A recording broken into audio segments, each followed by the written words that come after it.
ಹ್ಮ್ ಪ್ರಕರಣ ಪ್ರಾರಂಭ ಮಾಡೋಕ್ಕಿಂತ ಪೂರ್ವದಲ್ಲಿ ಈ ಪ್ರಕರಣಕ್ಕ ಒಂದು ಸಂಬಂಧವನ್ನು ಹೇಳ್ತಾರೆ ಅಪ್ಪೋರು. In the last class, we completed the third chapter of Mandukya Karika, titled Advaita Prakaranam.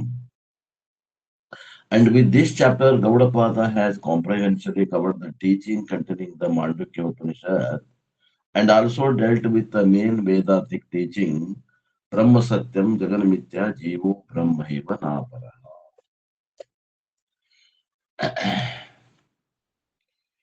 ಇಲ್ಲಿವರೆಗೆ ನಾವು ಮಾಂಡವಿಕ ಉಪನಿಷತ್ತಿನ ಮೊದಲಿನ 3 ಅಧ್ಯಾಯಗಳಲ್ಲಿ ನೋಡಿದ್ವಿ. ಈ 3ನೇ ಅಧ್ಯಾಯ ಏನ್ ನೋಡಿದ್ವಿ? ಅದ್ವೈತ ಪ್ರಕರಣ.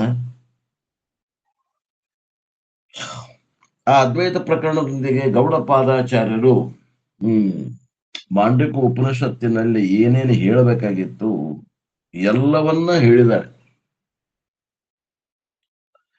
ಒಟ್ಟಂತೂ ಏನ್ ಹೇಳಿದ್ರು ಅಂದ್ರೆ ಬ್ರಹ್ಮ ಸತ್ಯ ಜಗನ್ಮಿತ್ಯ ಜೀವೋ ಬ್ರಹ್ಮೈವ ನಾಪರಹ. ಬ್ರಹ್ಮ ಒಂದ ಸತ್ಯದ, ಜಗತ್ತು ಮಿಥ್ಯ ಅದ, ಜೀವನು ಬ್ರಹ್ಮನೇ ಇದ್ದಾನೆ ಅಂತ ಹೇಳಿದ್ರು. ಆಫ್ ದಿಸ್ ಇದರಲ್ಲಿ the second chapter established the ಜಗನ್ಮಿಥ್ಯತ್ವಂ.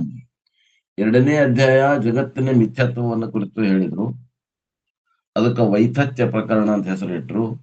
3ನೇ ಅಧ್ಯಾಯದಲ್ಲಿ ಬ್ರಹ್ಮ ಸತ್ಯವನ್ನ ಹೇಳಿದ್ರು. ಅದರಲ್ಲಿ ಅದ್ವೈತ ಬ್ರಹ್ಮನನ್ನ ತಿಳಿಸಿಕೊಟ್ರು.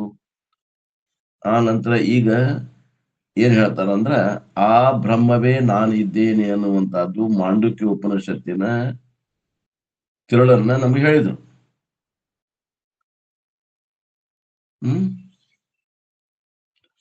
ಶಾಂತಂ ಶಿವಂ ಅದ್ವೈತಂ ಚತುರ್ಥಂ ಮನ್ಯಂತೆ ಸ ಆತ್ಮ ಸ ವಿಜ್ಞೇಯ.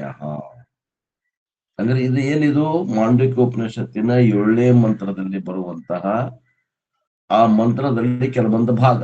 ಅದು ಹೆಂಗದ ತುರಿಯನ ಸ್ವರೂಪ ಅಂತಂದ್ರ ಅದು ಶಾಂತಂ ಶಿವಂ ಅದ್ವೈತಂ ಚತುರ್ಥಂ ಮನ್ಯಂತೆ ಸ ಆತ್ಮ ಸ ವಿಜ್ಞೇಯ. ಯಾವುದು ಶಾಂತವಾಗಿದೆಯೋ, ಯಾವುದು ಮಂಗಳಕಾರವಾಗಿದೆಯೋ, ಯಾವುದು ಅದ್ವೈತ ಸ್ವರೂಪವಾಗಿದೆಯೋ, ಯಾವುದಕ್ಕ ಅದು ವಿಶ್ವ ಅಲ್ಲ, ಅದು ತೈಜಸ ಅಲ್ಲ, ಅದು ಪ್ರಾಜ್ಞೆ ಅಲ್ಲ, ಅದು 4ನೇದೆಂದು ತಿಳಿದಿದ್ದಾರೋ ಆ ಆತ್ಮನನ್ನ ತಿಳಿದುಕೊಳ್ಳಬೇಕಾಗಿದೆ ಅಂತ ಏನ್ ಹೇಳಿದ್ರು ಅದನ್ನೆಲ್ಲ ತಿಳಿಸಿಕೊಟ್ರು. ಸ ಆತ್ಮ ಸ ವಿಜ್ಞೇಯ. Therefore, actually the teaching part is over. ಆದ್ದರಿಂದ ಇಲ್ಲಿಗೆ ಮಾಂಡುಕ್ಯ ಉಪನಿಷತ್ತು ಮುಗೀತು. ಏನ್ ಹೇಳ್ಬೇಕಾಗಿತ್ತು ಎಲ್ಲವನ್ನ ಹೇಳಿ ಮುಗಿಸ್ಯಾರ. ಆದರೆ really speaking there is no scope for the 4th chapter of Mandukya Karika. ಖರೆ ಹೇಳಬೇಕು ಅಂದ್ರೆ ಈ 4ನೇ ಪ್ರಕರಣ ಮಾಂಡುಕ್ಯದೊಳಗೆ ಅವಶ್ಯನೇ ಇದ್ದಿದ್ದಿಲ್ಲ.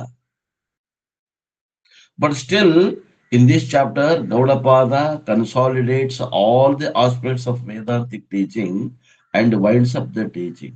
ಆದಾಗ್ಯೂ ಕೂಡ ಗೌಡಪಾದಾಚಾರ್ಯರು ವೇದಾಂತದ ಎಲ್ಲ ಪ್ರಕ್ರಿಯೆಗಳನ್ನ ಇನ್ನೊಮ್ಮೆ ಈ ಅಧ್ಯಾಯದಲ್ಲಿ ಸಾರಾಂಶ ರೂಪದಿಂದ ಹೇಳಿ ಈ ಮಾಂಡುಕ್ಯ ಕಾರಿಕೆ ಉಪನಿಷತ್ತನ್ನು ಮುಗಿಸ್ತಾ ಇದ್ದ. ಇನ್ನೊಮ್ಮೆ ಪುನರಾವರ್ತನೆ ಅಂತ ಅರ್ಥ. 4ನೇ ಅಲಾತ್ ಶಾಂತಿ ಪ್ರಕರಣ ಅಂದ್ರ ಇದು ಇನ್ನೊಮ್ಮೆ ಮಾಂಡುಕ್ಯ ಉಪನಿಷತ್ತದ ರಿಪಿಟೇಷನ್ ಅಂತ ಅರ್ಥ. We do not get anything new in the 4th chapter, but it is the reinforcement of the teaching given in the first 3 chapters. ಈ 4ನೇ ಅಧ್ಯಾಯದೊಳಗ ನಮಗೆ ಹೊಸ ವಿಚಾರ ಏನೂ ಸಿಗೋದಿಲ್ಲ. ಆದ್ರೆ ಹಳೆಯ ವಿಚಾರವನ್ನ ಇನ್ನೊಮ್ಮೆ ವಿಶೇಷವಾಗಿ ಬೇರೆ ವಾಕ್ಯಗಳಿಂದ ಹೇಳ್ತಾರೆ. ಅದೇ ಹಳೆಯ ವಿಚಾರವನ್ನ ಹೊಸ ವಾಕ್ಯಗಳಿಂದ ಹೇಳ್ತಾರೆ. Since he is bringing in all the different aspects, the chapter is the biggest chapter with 100 verses. ಆ ಎಲ್ಲ 3 ಅಧ್ಯಾಯಗಳಲ್ಲಿ ಬಂದಂತವನ್ನ ವಿಶೇಷವಾಗಿ ಹೇಳುತ್ತಾ ಇರುವುದರಿಂದ, ಇನ್ನೊಮ್ಮೆ ರಿಪೀಟ್ ಮಾಡ್ತಾ ಇರುವುದರಿಂದ ಇದು ಸಾರ ಸಂಗ್ರಹವಾಗಿದೆ. ಅಂದ್ರೆ ಮಾಂಡುಕ್ಯ ಉಪನಿಷತ್ತಿನ ಸಾರಾಂಶವನ್ನ ಸಂಗ್ರಹ ಮಾಡಿ ಹೇಳ್ತಾ ಇದ್ದಾರೆ. ಆದ್ದರಿಂದ ಈ ಅಧ್ಯಾಯ ಒಂದು ಸ್ವಲ್ಪ ದೊಡ್ಡದಾಗಿದೆ. ಒಂದು 100 ಕಾರಿಕೆಗಳದಾವ. ಇದರಲ್ಲಿ ಒಂದು 100 ಕಾರಿಕೆಗಳದಾವ. 4ನೇ ಅಧ್ಯಾಯದಲ್ಲಿ 100 ಕಾರಿಕೆಗಳದಾವ. ಹಂಗಾರೆ ಈ ಒಂದು 100 ಕಾರಿಕೆಗಳೊಳಗ ಏನು ಹೇಳ್ತಾರೋ ಅಂದ್ರೆ 3 ಭಾಗವನ್ನ ಮಾಡಬಹುದು ನಾವು. ಈ ಒಂದು 100 ಕಾರಿಕೆಗಳ ಸಾರಾಂಶವನ್ನ 3 ಭಾಗದ ಮಾಡಬಹುದು. ಏನಂಗಾರ ಮೊದಲನೇದ್ದು ಮೊದಲನೇದ್ದು ಏನಪ್ಪಾ ಅಂತಂದ್ರೆ ಅಜಾತಿವಾದವನ್ನ ಕುರಿತು ವಿಸ್ತಾರವಾಗಿ ಹೇಳ್ತಾರೆ. 3ನೇ ಅಧ್ಯಾಯದಾಗ ಏನ್ ಬಂತು ಅಜಾತಿವಾದ, ಅದನ್ನ ಕುರಿತು ವಿಸ್ತಾರವಾಗಿ ಹೇಳ್ತಾರೆ. which alone I present in the following 4 points. ಆ ಅಜಾತಿವಾದಕ್ಕ ಪರಮಾರ್ಥನಂದಪ್ಪ ಅವರು 4 ಪಾಯಿಂಟ್ ನೆನಪಿಟ್ಕೊಡ್ರಿ ಅಂತ ಹೇಳ್ಕೊಂತನ ಬಂದಾರ. ಅವನ್ನ ಇನ್ನೊಮ್ಮೆ ಹೇಳಾಕತ್ತಾರ. ಏನು ಅಂದ್ರ ಜಗತ್ತಿನ ಅಸ್ತಿತ್ವವನ್ನ ಅಲುಗಳೆಯಬೇಕಾಗ್ಯದ, ಜಗತ್ತಿನ ಸೃಷ್ಟಿಯನ್ನ ಅಲುಗಳಿಬೇಕಾಗ್ಯದ. 3ನೇದ್ದು ಜಗತ್ತು ತೋರುವಿಕೆ ಮತ್ತು ಅದರ ಅನುಭವ ಆಗುವುದನ್ನ ಒಪ್ಕೋಬೇಕಾಗ್ಯದ. 4ನೇದ್ದು ನಮಗ ಏನು ತೋರಾಗತೈತಿ ಜಗತ್ತು ಅದು ಮಾಯಾಶಕ್ತಿಯಿಂದ ತೋರಾಗತ್ತದ. ಇವು 4 ಪಾಯಿಂಟ್ಗಳನ್ನ ಅಪ್ಪವರು ಪರಮಾರ್ಥನಂದಪ್ಪ ಅವರು ಇದ್ರ ಅಜಾತಿವಾದದ ಸಾರಾಂಶ ಅಂತ ಹೇಳ್ಕೊಂತನ ಬಂದಿದ. ಅದನ್ನ ಇನ್ನೊಮ್ಮೆ ಹೇಳಾಗತ್ತ. These 4 points together is called ಅಜಾತಿವಾದ. ಈ 4 ಮಾತುಗಳನ್ನು ಕೂಡಿಸಿ ಹೇಳುವುದಕ್ಕ ಒಂದೇ ಮಾತನಾಗ ಒಂದೇ ಶಬ್ದದಾಗ ಹೇಳ್ರಿ ಅಂದ್ರೆ ಅಜಾತಿವಾದ. And these 4 points, the second one is most important part. ಇದ್ರಾಗ ಬಹಳ ಮುಖ್ಯವಾದದ್ದು ಯಾವುದು ಅಂದ್ರೆ 2ನೇದು. ಏನದು? ಜಗತ್ತಿನ ಸೃಷ್ಟಿ ಅನ್ನುವಂಥದ್ದು ಏನೈತಿ ಅದನ್ನ ಅಲ್ಲುಗಳಿಬೇಕು, ನೆಗೇಷನ್, ನೇತಿ ಮಾಡ್ಬೇಕು. It appears in front of us like A dream. ಅದು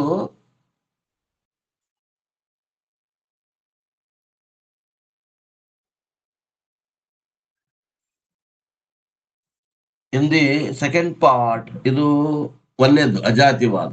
ಇನ್ನು 2ನೇದ್ ಭಾಗ ಇದರಲ್ಲಿ ಉಪನಿಷತ್ತಿನ ಈ ಒಂದು 4ನೇ ಅಧ್ಯಾಯದಲ್ಲಿ 2ನೇ ಭಾಗ ಏನ್ ಬರ್ತದಂದ್ರ 1ನೇದು ಅಜಾತಿವಾದ, 2ನೇದು ಮಿಥ್ಯತ್ವಂ.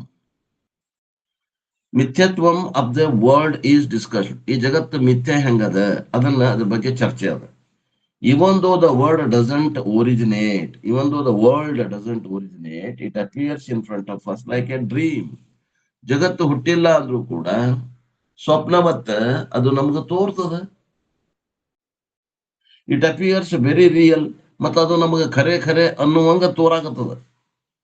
ಆದ್ದರಿಂದ we are accepting the appearance and experience of the world.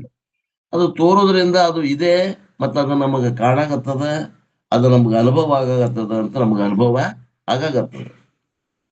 The appearance and the experience, ಅದರ ಇರುವಿಕೆ ಮತ್ತು ಅದರ ಅನುಭವ ಆಗುವಂತಹದ್ದು ಜಗತ್ತಿಂದು. ಆ ಜಗತ್ತಿಲ್ಲದನ ಏನ್ರಿ, ಜಗತ್ತಿಲ್ಲದನ ಅದ್ರದ್ದೇನು ತೋರುವಿಕೆ ಮತ್ತು ಅದರ ಅನುಭವ ಆಗಾಗತ್ತೈತಲ್ಲ, ಅದಕ್ಕೆ ಏನಂತೀವಿ ನಾವು? ಮಿಥ್ಯಾ. ಅದಕ್ಕೆ ಉದಾಹರಣೆ ಏನು? ಹಗ್ಗದಲ್ಲಿ ಕಂಡ ಹಾಮಿನಂತೆ. ಅಂದ್ರ ಹಗ್ಗದಾಗ ಹಾವು ಉತ್ಪತ್ತಿ ಆಗಿಲ್ಲ, ಆದ್ರೂ ತೋರ್ತದ. ಹಗ್ಗದಾಗ ಹಾವು ಉತ್ಪತ್ತಿ ಆಗಿಲ್ಲ ಆದ್ರೂ ತೋರ್ತೈತಿ. ಹೆಂಗೋ ಹಂಗ ಈ ಬ್ರಹ್ಮದಲ್ಲಿ ಜಗತ್ತು ಉತ್ಪತ್ತಿ ಆಗಿಲ್ಲ ಆದ್ರೂ ತೋರ್ತದ. Whenever something appears without origination, it is called ಮಿಥ್ಯಾ. ಯಾವಾಗ ಯಾವ್ದಾದ್ರೂ ಒಂದು ನವೀನ ಸೃಷ್ಟಿ ಆಗ್ತದ, ಉತ್ಪತ್ತಿ, ಹುಟ್ಟದನ, ನಿಜವಾಗಿ ಹುಟ್ಟದನ ಅದು ಸೃಷ್ಟಿ ತೋರ್ತದ, ಅದಕ್ಕೆ ಏನ್ ಅನ್ಬೇಕು? ಮಿಥ್ಯಾ ಅನ್ಬೇಕು.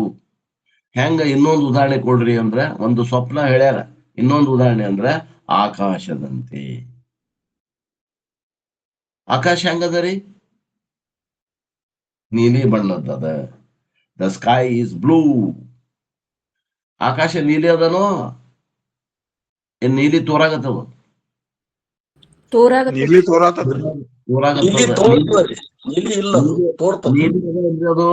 ನೀಲಿ ಇಲ್ಲ. ತೋರೋದ್ ಬಿಟ್ಟೈತೇನು? ತೋರೋದ್ ಬಿಟ್ಟಿಲ್ಲ.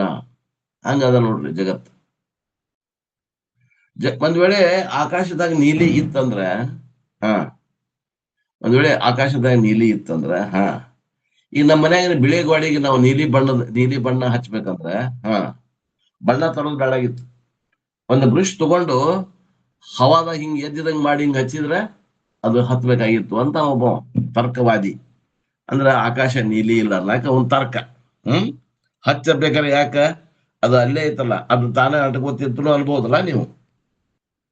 ಆದ್ರಿಂದ ಆಕಾಶ ನೀಲಿ ಇಲ್ಲ, ನೀಲಿ ತೋರ್ತದ.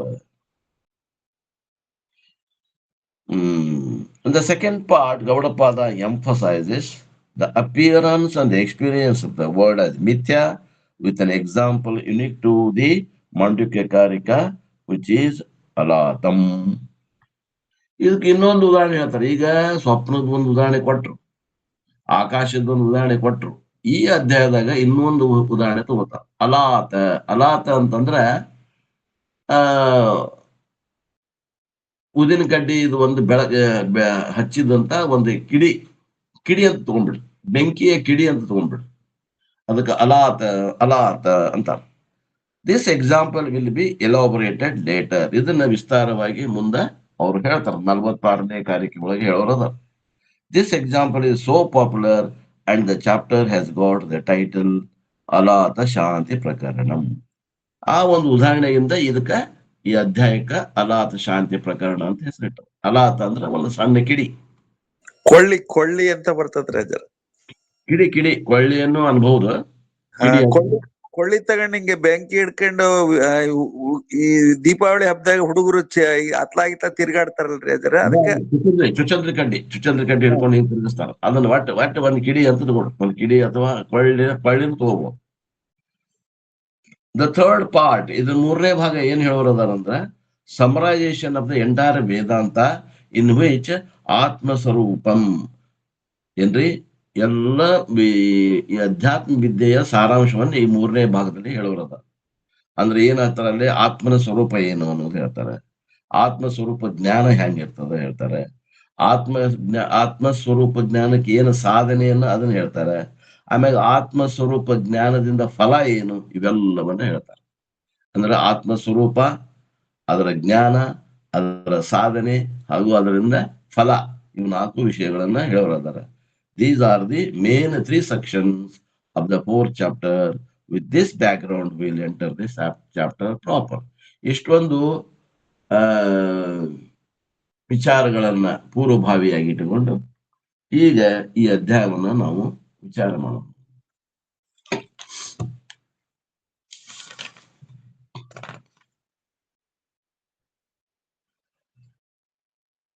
ಜ್ಞಾನೇನಾಕಾಶಕಲ್ಪೇನ ಧರ್ಮಾನ್ ಯೋ ಗಗನೋಪಮಾನ್ ಜ್ಞೇಯಾ ಭಿನ್ನೇನ ಸಮುದ್ಭವ ಸ್ತಂ ವಂದೇ ದ್ವಿಪದಾಂ ಪರಂ ದ್ವಿಪದಾಂ ವರಂ.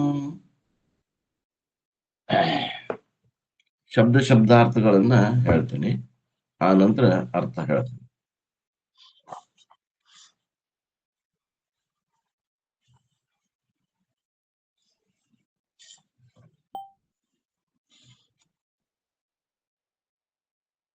ಜ್ಞಾನೇನ ಆಕಾಶಕಲ್ಪೇನ.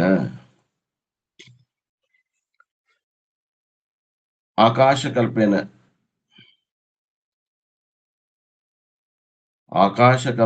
ಜ್ಞಾನೇನ. ಜ್ಞಾನ ಅಂತಂದ್ರೆ ಇಲ್ಲೇ ಅರಿವು ತೋಡ್ರಿ, ಅರಿವು. ಜ್ಞಾನ ಅಂದ್ರೆ ಅರಿವು ಅಂತ ಬರ್ಕೊಡ್ರಿಬೇಕಾದ್ರೆ. ಆಕಾಶಕಲ್ಪೇನ ಅಂತಂದ್ರ ಆಕಾಶದಂತೆ ಇರುವಂತಹ ಅರಿವು, ಆಕಾಶದಂತೆ ಇರುವಂತಹ ಅರಿವು, ಗಗನೋಪ ಉಪಮಾನ, ಗಗನಕ್ಕೆ ಉಪಮಾನವಾದಂತಹ ಅರಿವು.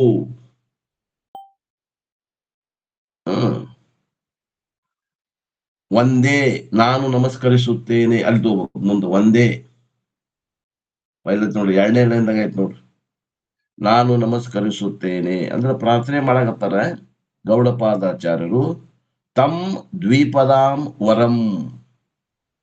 ಆ ಸಗುಣ ಪುರುಷೋತ್ತಮನಿಗೆ, ದ್ವಿಪದ ಅಂತಂದ್ರೆ 2 ಪಾದಗಳು ಉಳ್ಳಂತಹ ಪರಮೇಶ್ವರನಿಗೆ, ಸಗುಣ ಪರಮೇಶ್ವರನಿಗೆ ನಾನು ನಮಸ್ಕರಿಸುತ್ತೇನೆ. ಒಂದೇ ದ್ವಿಪದಾಂ ವರಂ. ಯಹ ಸುಬುದ್ಧ. ಯಾವನು ತಿಳಿದಿದ್ದಾನೆ, ಯಹ ಸುಬುದ್ಧ. ನೋಡ್ರಿ, ಎಲ್ಲರೂ ನೋಡ್ರಿ, ಯಹ ಸುಬುದ್ಧ. ಯಾವನು ಏನು ತಿಳಿದಿದ್ದಾನೆ? ಗಗನ ಉಪಮಾನ ಧರ್ಮಾನ್, ದ ಸ್ಪೇಸ್ ಲೈಕ್ ಜೀವಾಸ್, ಅಂದ್ರೆ ಜೀವಿಗಳು ಆಕಾಶದಂತೆ, ಆಕಾಶ ಸ್ವರೂಪ ಅಂದ್ರೆ ಆಕಾಶ ಸ್ವರೂಪ ಅಂದ್ರೆ ವ್ಯಾಪಕವಾಗಿರುವಂತಹ ಜೀವರು ಕೂಡ ವ್ಯಾಪಕರಾಗಿದ್ದಾರೆ. With his space like awareness, ಆ ಒಂದು ಆಕಾಶ ವ್ಯಾಪಕವಾದ ಅರಿವಿನಂತೆ ಜೀವರು ಕೂಡ ವ್ಯಾಪಕವಾಗಿದ್ದಾರೆ ಅನ್ನುವಂಥದ್ದನ್ನ ಯಾವ ಸಗುಣ ಪರಮಾತ್ಮನು ತಿಳಿದಿದ್ದಾನೋ ಅವನಿಗೆ ನಾನು ನಮಸ್ಕರಿಸುತ್ತೇನೆ. ಜ್ಞೇಯ ಭಿನ್ನೇನ, which is not different from its objects.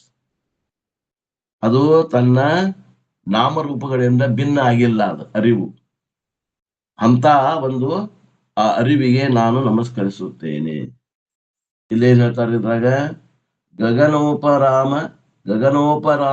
ಗಗನೋಪಮರಾದ ಧರ್ಮರುಗಳು ಅಂದ್ರೆ ಜೀವಿಗಳನ್ನು ಆಕಾಶ ಕಲ್ಪವಾದ ಅಂದ್ರೆ ಆಕಾಶದಂತೆ ಕಲ್ಪಿತವಾದಂತಹ ಜ್ಞೇಯ ಭಿನ್ನವಾದ ಜ್ಞಾನದಿಂದ ಅಂದ್ರೆ ಜ್ಞೇಯಕ್ಕೆ ಅಭಿನ್ನವಾದ ಅರಿವಿನಿಂದ ಯಾವಾತನು ಅರಿತಿರುವನೋ ಆ ಪುರುಷ ಶ್ರೇಷ್ಠನನ್ನು ನಮಸ್ಕರಿಸುತ್ತೇನೆ.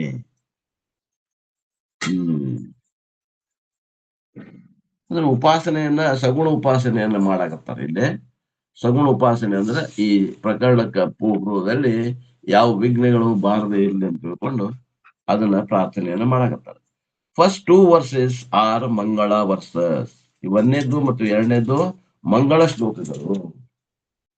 ಇನ್ which Gaudapada offers prostrations to the Adiguru. ಇಲ್ಲಿ ಗೌಡಪಾದಾಚಾರ್ಯರು ಆದಿಗುರುವಿಗೆ ನಮಸ್ಕಾರಗಳನ್ನ ಸಲ್ಲಿಸ್ತಾ ಇದ್ದಾರೆ. ಯಾರು ಆದಿಗುರು? Narayana. Because we look upon Narayana or Bhagavan as the first guru. ಒಂದೇ ಸಲ ಫಸ್ಟ್ ಭಗವಂತನ ಅವತಾರ ಆಗಿದ್ದನ ಸದಾಶಿವ ಸಮಾರಂಭಾಂ ಅಂತೇವಲ್ಲ ನಾವು. ಅದಕ್ಕೆ ಇಲ್ಲಿ ಕೆಲವು ಮಂದಿ ಏನಂತಾರ, ಆ ನಾರಾಯಣಿಗೆ ಅಂತಾರ, ಒಬ್ಬ ಸದಾಶಿವ ಅಂತೀವಿ. ಬಟ್ ಭಗವಂತ ಮೊದಲು ಏನು ಹುಟ್ಟಿದ ಫಸ್ಟ್ ಅವತಾರನ ಭಗವಂತನ ಅವತಾರಕ್ಕೆ ನಾನು ನಮಸ್ಕರಿಸುತ್ತೇನೆ. The tradition flows from there. ಆ ಪರಂಪರೆ ಆ ಆದಿ ನಾರಾಯಣನಿಂದ ಅಥವಾ ಸದಾಶಿವನಿಂದ ಕೆಳಗ ಇಳಿದು ಹರಿದು ಬರ್ತದ. This is well known guru parampara verse. ಗುರು ಪರಂಪರೆಯನ್ನು ನೆನೆಸಿಕೊಳ್ಳಿಕ್ಕೆ ಒಂದು ಶ್ಲೋಕನ ಐತಿ ಅಂತಾರ, ಅದನ್ನ ಹೇಳ್ತಾರ. ನಾರಾಯಣಂ ಪದ್ಮಭುವಂ ವಸಿಷ್ಠಂ ಶಕ್ತಿಂ ಚ ತತ್ಪುತ್ರ ಪರಾಶರಂ ಚ ವ್ಯಾಸಂ ಸುಖಂ ಗೌಡಪಾದಂ ಮಹಾಂತಂ ಗೋವಿಂದ ಯೋಗೀಂದ್ರ ಮತಾಶ ಶಿಷ್ಯಂ ಶ್ರೀ ಶಂಕರಾಚಾರ್ಯ ಮತಸ್ಯ ಪದ್ಮಪಾದಂ ಚ ಹಸ್ತಾಮಲಕಂ ಚ ಶಿಷ್ಯಂ ತಂ ತೋಟಕಂ ವಾರ್ತಿಕಕಾರಂ ಅನ್ಯಾನ್ ಅಸ್ಮತ್ ಗುರುಂ ಸತತಂ ಆನತೋಸ್ಮಿ. ಇದು ಒಂದು ಶ್ಲೋಕ ಮಾಡ್ಯಾರ. ಎಲ್ಲ ನಮ್ಮ ಗುರು ಪರಂಪರೆಯಲ್ಲಿ ಬರುವಂತಹ ಎಲ್ಲ ಗುರುಗಳನ್ನ ಆದಿ ನಾರಾಯಣ ಹಿಡ್ಕೊಂಡು ಶಂಕರಾಚಾರ್ಯನ ಹಿಡ್ಕೊಂಡು ಅವ್ರ 4 ಶಿಷ್ಯರ ಪರ್ಯಂತರ ಮಾಡಿದ್ದಾರೆ ಈ ಶ್ಲೋಕ ರೆಡಿಮೇಡ್. ಗುರು ಪರಂಪರೆ ಒಳಗೆ ಮೊದಲನೇದವ್ರು ಯಾರು ಅಂದ್ರೆ Narayana is Vishnu, Padmabhuvam is Brahma, next Vasishtha. ಇದು ಪರಂಪರೆ. ನಾರಾಯಣ ಆದ್ಮ್ಯಾಗ ಬ್ರಹ್ಮ, ಬ್ರಹ್ಮ ಆದ್ಮ್ಯಾಗ ವಸಿಷ್ಠ, ಮಾನಸ ಪುತ್ರ, ಬ್ರಹ್ಮನ ಮಾನಸ ಪುತ್ರ ಯಾರು? ವಸಿಷ್ಠ. ಆಮ್ಯಾಗ ಶಕ್ತಿ, ವಸಿಷ್ಠನ ಮಗ. ಕೆಲವು ಮಂದಿ ಮಕ್ಕಳು ಅದಾರ ಈ ಪರಂಪರೆಯೊಳಗೆ, ಕೆಲವು ಮಂದಿ ಶಿಷ್ಯರು ಅದಾರ. ಈ ಪರಂಪರೆ ಏನದ? ಮಕ್ಕಳ ಮೂಲಕನೂ ಪರಂಪರೆ ಹರಿದು ಬಂದದ, ಮಕ್ಕಳು ಇಲ್ಲದೆ ಇದ್ದಾಗ ಶಿಷ್ಯರ ಮೂಲಕನೂ ಹರಿದು ಬಂದದ. ಕೆಲವೊಂದ್ ಕಡೆ ಮಕ್ಕಳು ಅದಾರ, ಕೆಲವೊಂದ್ ಕಡೆ ಶಿಷ್ಯರು ಅದಾರ. ಇಲ್ಲಿ ಯಾರ್ಯಾರು ಮಕ್ಕಳ ಬಂದ್ರೀಗ? ಮಾನಸ ಪುತ್ರ ವಸಿಷ್ಠ, ಮಾನಸ ಪುತ್ರ ಯಾರಿಗೆ? ಬ್ರಹ್ಮನಿಗೆ. ಶಕ್ತಿ ವಸಿಷ್ಠನ ಮಗ. ವಸಿಷ್ಠನ ಮಗ Shakti is Vasishtha son, Parashara is son of Vasishtha. ವಸಿಷ್ಠನ ಮಗ ಪರಾಶರ. ವ್ಯಾಸ ಇಸ್ ಸನ್ ಶಕ್ತಿ ವಸಿಷ್ಠನ ಮಗ ಶಕ್ತಿ, ಶಕ್ತಿನ ಮಗ ಪರಾಶರ. ಶಕ್ತಿ ಮಗ ಪರಾಶರ, ಪರಾಶರನ ಮಗ ವ್ಯಾಸ. ವ್ಯಾಸನ ಮಗ ಶುಕ. ಅಲ್ಲಿಗೆ ಎಂಡ್ ಆಗುತ್ತೆ ಸ್ವಾಮಿ. ಆ ನಂತರ ಇಲ್ಲಿ ಮುಂದ ಆ ವ್ಯಾಸ ಶುಕನಿಗೆ ಏನು ಸಂಬಂಧ ಇಲ್ಲ. ಮುಂದೆ ಗೌಡ ಪಾದಾಚಾರ್ಯರು, ಗೋವಿಂದ ಭಗವತ್ ಪಾದ, ಗೌಡಪಾದರು ಪರಮ ಗುರುಗಳು, ಗೋವಿಂದ ಭಗವತ್ಪಾದರು ಆದಿಶಂಕರರ ಗುರುಗಳು, ನಂತರ ಆದಿಶಂಕರರು.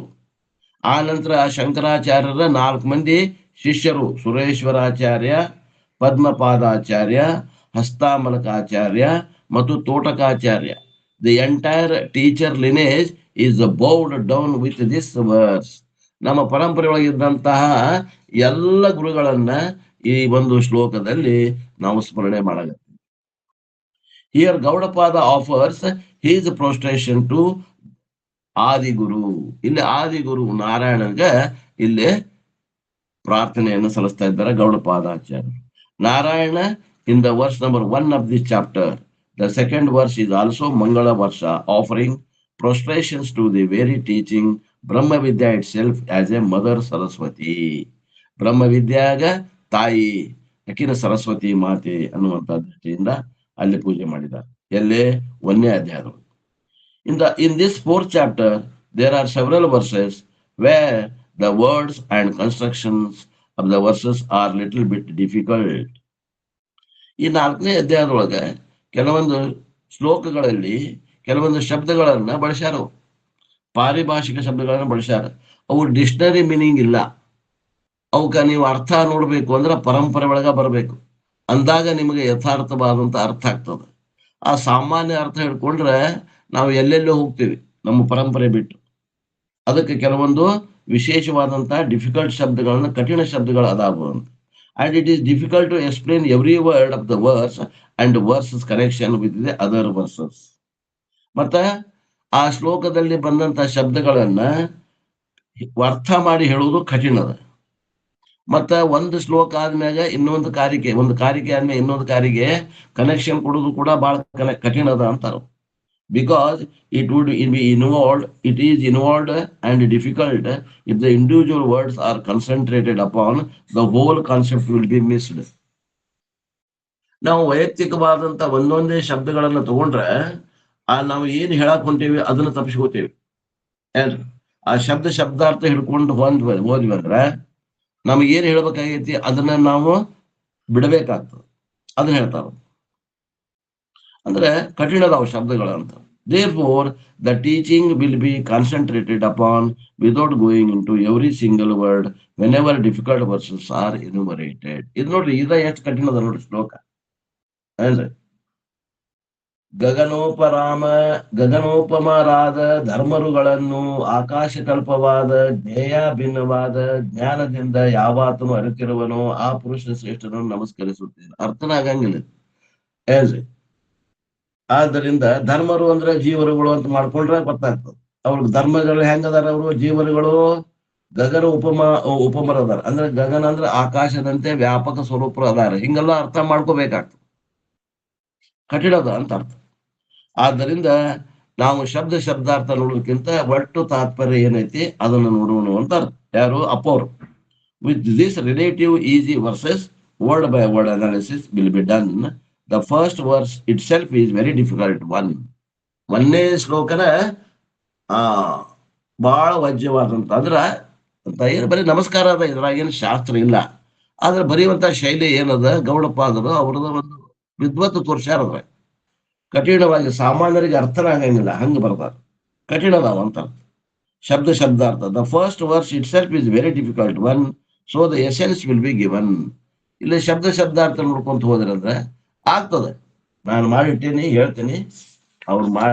ಅವರ ಅಪ್ಪವ್ರು ಹೇಳಿದ್ರೆ ಮಾಡಿಟ್ಟೇನಿ, ಬರ್ಕೊಂಡೇನಿ. ಅವ್ರು ಹೇಳೋ ಮುಂದೆ ಬರ್ಕೊಂಡಿದ್ದೀನಿ. ಅವನ್ನ ನೋಡಿ ಹೇಳಲಿಕ್ಕೆ ಪ್ರಯತ್ನ ಮಾಡ್ತೀನಿ ಅಂತ ಒಬ್ರು ಹೇಳ್ತಾರ, ನಾನು ಹೇಳ್ತೇನೆ. ಇದು ಅರ್ಥ ಆತಲ್ಲ. ಇದು ಜ್ಞಾನೇನ ಆಕಾಶ ಕಲ್ಪೇನ ಧರ್ಮಾನಿಯೋ ಗಗನೋಪಮಾನ್ ದೇಯ ಭಿನ್ನೇನ ಸಮುದ್ಭವ ಸ್ತಂ ಒಂದೇ ದ್ವಿಪದಾಂ ವರಂ.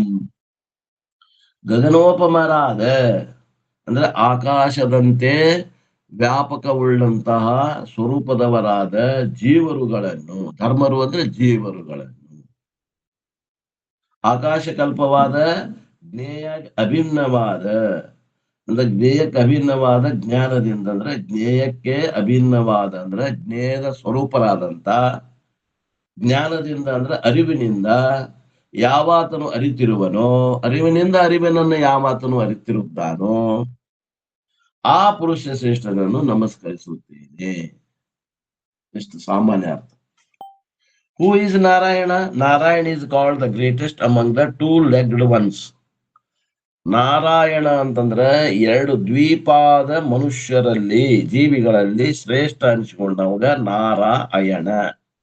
Two-legged one here means a human being, ಮನುಷ್ಯರು. ದ್ವೀಪಾದ ಪಶು ಮನುಷ್ಯ. ವರ, ವರ ಮೀನ್ಸ್ ಉತ್ತಮ. ಸೊ ಪುರುಷಾನಾಂ ಉತ್ತಮ ಈಸ್ ಪುರುಷೋತ್ತಮ. ಪುರುಷರಲ್ಲಿ ಉತ್ತಮನಾದವನು ಯಾವನು? ಅವನು ಪುರುಷೋತ್ತಮ, ಅವನು Narayana.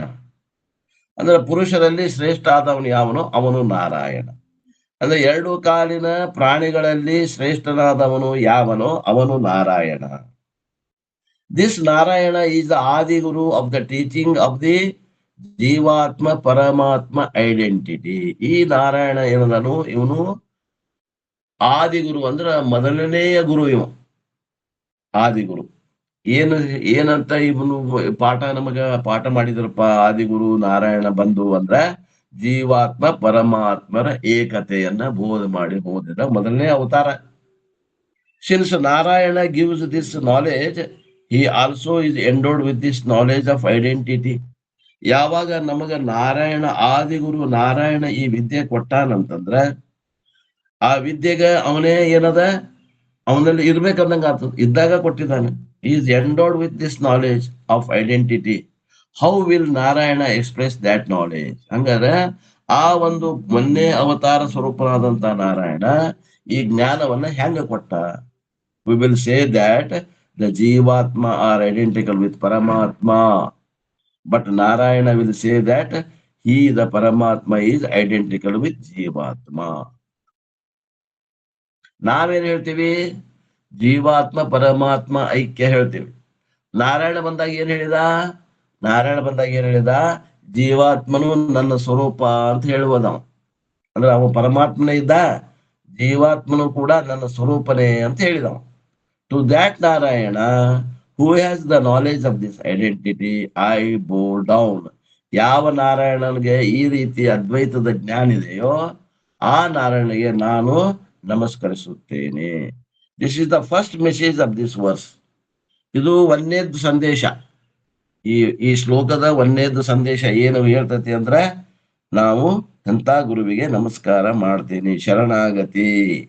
The second message is this knowledge is of the identity of ಜೀವಾತ್ಮ ಪರಮಾತ್ಮ is unique and different from all the conventional knowledge. ಎರಡನೇದು ಏನ್ ಹೇಳ್ತದ ಮಾತು ಅಂದ್ರೆ ಇಲ್ಲಿ ಜೀವಾತ್ಮ ಪರಮಾತ್ಮ ಐಕ್ಯವನ್ನ ಹೇಳೋದಕ್ಕೆ ಜ್ಞಾನ ಅಂತಾರ.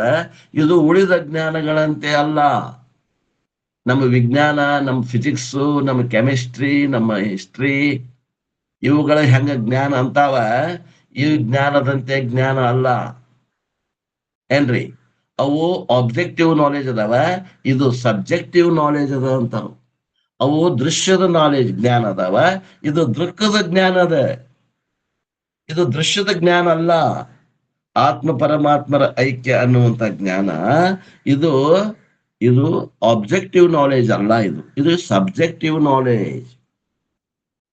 ಇದು ವಿಷಯ ಜ್ಞಾನ ಅಲ್ಲ, ವಿಷಯೀ ಜ್ಞಾನ.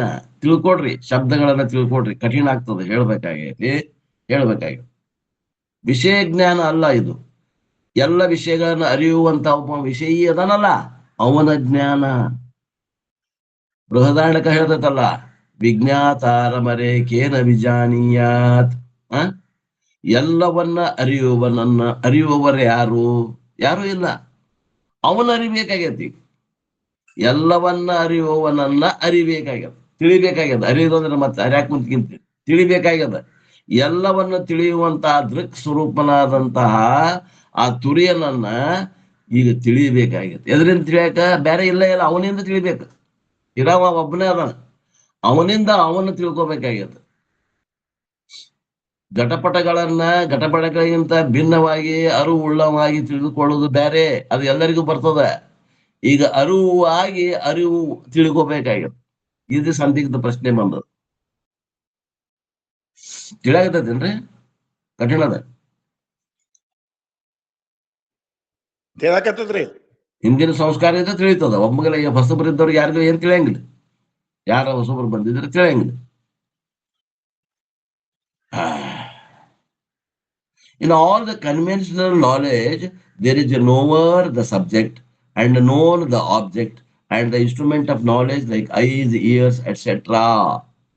ನಾವು ವ್ಯಾವಹಾರಿಕವಾಗಿ ಏನು ಜ್ಞಾನ ಪಡಿತೇವಲ್ರಿ, ಏನೋ ಡಾಕ್ಟರ್ ಆಗ್ತೇವಿ, ಇಂಜಿನಿಯರ್ ಆಗ್ತೇವಿ, ಪ್ರೊಫೆಸರ್ ಆಗ್ತೇವಿ, ಮಾಸ್ತರ್, ಕನ್ನಡ ಶಾಲೆ ಮಾಸ್ತರ್ ಆಗ್ತೇವೆ, ಹೈಸ್ಕೂಲ್ ಮಾಸ್ತರ್ ಆಗ್ತೇವಿ, ಏನೋ ಒಂದು ವಿದ್ಯಾಭ್ಯಾಸ ಕಲಿತೀವಿ. ಅವು ಹೆಂಗದಾವು ಜ್ಞಾನಗಳ ಅಂದ್ರೆ, ಅಲ್ಲಿ ಒಬ್ಬವಂಗ ತಿಳಿಯವ ಅದಾನ, ಆಮೇಲೆ ತಿಳಿದುಕೊಳ್ಳುವಂತ ವಸ್ತುಗಳು ಅದಾವ, ಆಮೇಲೆ ತಿಳ್ಕೊಳ್ಳಕ್ಕೆ ಕೆಲವೊಂದು ಸಾಧನಗಳದಾವ, ಕಣ್ಣು, ಕಿವಿ, ಮೂಗು, ನಾಲಿಗೆ, ಚರ್ಮ, 5 ಜ್ಞಾನೇಂದ್ರಿಯಗಳದಾವ. ಈ ಸಾಧನೆಗಳದಾವ, 3 ಮುಪ್ಪರಿಗೆ ಅದ. ಜ್ಞಾನಕ್ಕೆ ಬೇಕಾಗುವಂತ ಕಲ್ಲುಗಳದಾವ, ಸಾಧನೆಗಳದಾವ, ತಿಳ್ಕೊಳ್ಳುವಂತ ವಿಷಯ ಅದ, ತಿಳ್ಕೊಳ್ಳುವಂತ ಒಬ್ಬ ಪುರುಷ ಅದಾನ.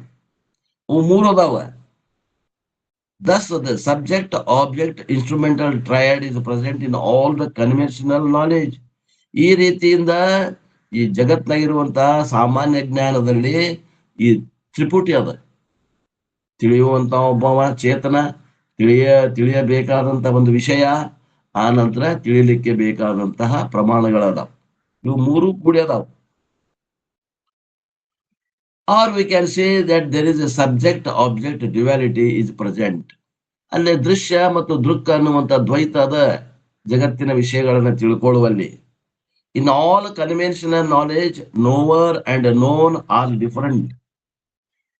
ಈ ಉಳಿದ ವಿಷಯಗಳನ್ನ, ಲೌಕಿಕ ವಿಷಯಗಳನ್ನ ತಿಳ್ಕೊಳ್ಳುವಂತಾಗ ತಿಳಿಯುವವನು, ತಿಳಿಯಲ್ಪಡುವಂತ ವಸ್ತು, ಇವು 2 ಬೇರೆ ಬೇರೆ ಅದಾವ.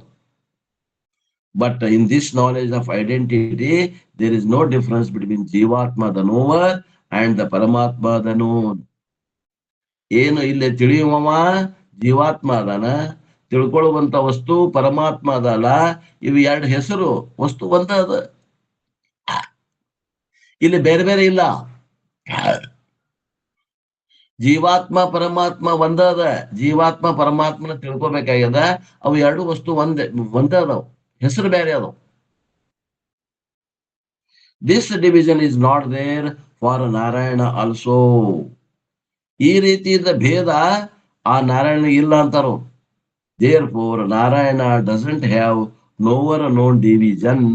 ಆ ನಾರಾಯಣನ ಅವತಾರ ಏನಾತು, ಅವನಲ್ಲಿ ಇದು ಭೇದ ಇಲ್ಲ. Because there is no division between ಜೀವಾತ್ಮ ಪರಮಾತ್ಮ. ಯಾಕಂದ್ರ ನಮಗೇನು ಭೇದ ತೋರಾಗತೈತಿ, ಇದು ಕಲ್ಪಿತ ಭೇದ ಅದ, ವಾಸ್ತವಿಕ ಭೇದ ಅದ. ಅವ ನಾರಾಯಣ ಏನ್ ಮಾಡ್ತಾನ, ವಾಸ್ತವಿಕ ನೋಡ್ತಾನೆ. ಇವು 2ರಲ್ಲಿ ವಾಸ್ತವಿಕ ಭೇದ ಇಲ್ಲ ಅಂತ ನಮ್ಗೆ ಗೊತ್ತದ. ಆದ್ರೆ ನಾವು ಹೆಂಗ್ ನೋಡ್ತೀವಿ, ಭೇದ ಅದ ಅಂತ ನೋಡ್ತೀವಿ. ಯಾಕ? ಭ್ರಮ, ತಾದಾತ್ಮ್ಯ ಉಳ್ಳವರಾಗಿವಿ ನಾವು. ಕಲ್ಪಿತ ಭೇದ, ವಾಸ್ತವಿಕ ಭೇದ ಅದ. Because there is no division between ಜೀವಾತ್ಮ and ಪರಮಾತ್ಮ. ಜೀವಾತ್ಮ ಪರಮಾತ್ಮನಲ್ಲಿ ನಿಜವಾಗಿ ಭೇದ ಇಲ್ಲ, ತೋರಿಕೆ ಭೇದ ಅದ.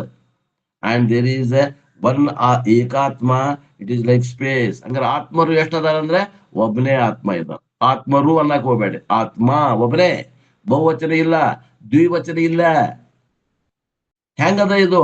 ವ್ಯಾಪಕವಾದಂತ ಚೇತನ ಒಂದ ಅದ, ಆಕಾಶದಂತೆ. ಆಕಾಶ ಎಷ್ಟದಾವು? ಒಂದೇ ಅದ.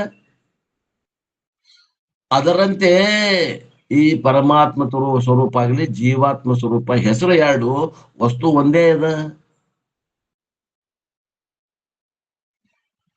ಆಕಾಶದಾಗ ಖಂಡ ಭಾಗ ಮಾಡಕ್ ಬರ್ತೈತೇನ್ರಿ? ಇದು ಪಾಕಿಸ್ತಾನದ ಆಕಾಶ, ಇದು ಭಾರತದ ಆಕಾಶ, ಇದು ಶ್ರೀಲಂಕಾ ಆಕಾಶ, ಇದು ರಷ್ಯಾದ ಆಕಾಶ, ಬರುದಿಲ್ಲ. ಹಂಗ ಭಾಗಗಳಿಲ್ಲ ಆಕಾಶದಲ್ಲಿ. ಹಂಗ ಈ ಪರಮಾತ್ಮನಲ್ಲಿ ಕೂಡ ಭಾಗ ಇಲ್ಲ. But only seeming divisions like pot space, room space, etc. can be found. ಆ ಉಪಾಧಿಗತವಾದಂತ ಭೇದ ತೋರ್ತದೆ. ಘಟಾಕಾಶ, ಮಠಾಕಾಶ, ರೂಮಾಕಾಶ, ಹಿಂಗ ತೋರ್ತದ. ಆದ್ರೆ ನಿಜವಾಗಿ ಇಲ್ಲ, ಕಲ್ಪಿತ ಭೇದದ, ವಾಸ್ತವಿಕ ಅಭೇದದ. ಬೋತ್ ಪರಮಾತ್ಮ ಜೀವಾತ್ಮ ಆರ್ ಡಿವಿಷನ್ಲೆಸ್ ಲೈಕ್ ಸ್ಪೇಸ್. ಆಕಾಶದಂತೆ ಜೀವಾತ್ಮ ಪರಮಾತ್ಮ ಅನ್ನುವಂತ ಏನ್ ತತ್ವ ಐತಿ ಅದು ಒಂದ ಐತಿ. ಅದು ವ್ಯಾಪಕ ಚೇತನದ. ಅದರಲ್ಲಿ ಖಂಡ ಮಾಡಕ್ ಬರುದಿಲ್ಲ. ಅದು ಅಖಂಡ ಅದ. ಅದು ಒಂದ ಅದ. ಅದು ವ್ಯಾಪಕ ಅದ. But with seaming division. ಆದ್ರ ಭೇದದಂತೆ ತೋರ್ತದ. ಉಪಾಧಿ ಭಿನ್ನ ಆತಂದ್ರ ಘಟ ಬಂತು ಅಂದ್ರ ಘಟಾಕಾಶ, ಮಠ ಬಂತು ಅಂದ್ರ ಮಠಾಕಾಶ, ಇನ್ನೊಂದ್ ಏನ್ರ ಬಂತಂದ್ರ ಅದ್ರ ಆಕಾಶ. ಹಂಗ ತೋರ್ತದ. ಆದ್ರ ಆಗಿಲ್ಲ. ಭೇದ ಕಲ್ಪಿತದ. ವಾಸ್ತವಿಕ ಅಭೇದ ಅದ. ಭೇದ ತೋರಿದಾಗನು ಅದು ಅಭೇದನ ಅದ. ಟು ದ್ಯಾಟ್ ಪರಮಾತ್ಮ ನಾರಾಯಣ, ಅವನ ಪರಮಾತ್ಮ, ಅವನ ನಾರಾಯಣ. ಆ ಏಕಾತ್ಮ ಅದನಲ್ಲ ಅವನ ಜೀವಾತ್ಮ. ಆ ಏಕಾತ್ಮ ಅದನಲ್ಲ ಅವನೇ ಪರಮಾತ್ಮ. ಆ ಏಕಾತ್ಮ ಅದನಲ್ಲ ಅವನ ನಮ್ಮೆಲ್ಲರ ಸ್ವರೂಪ.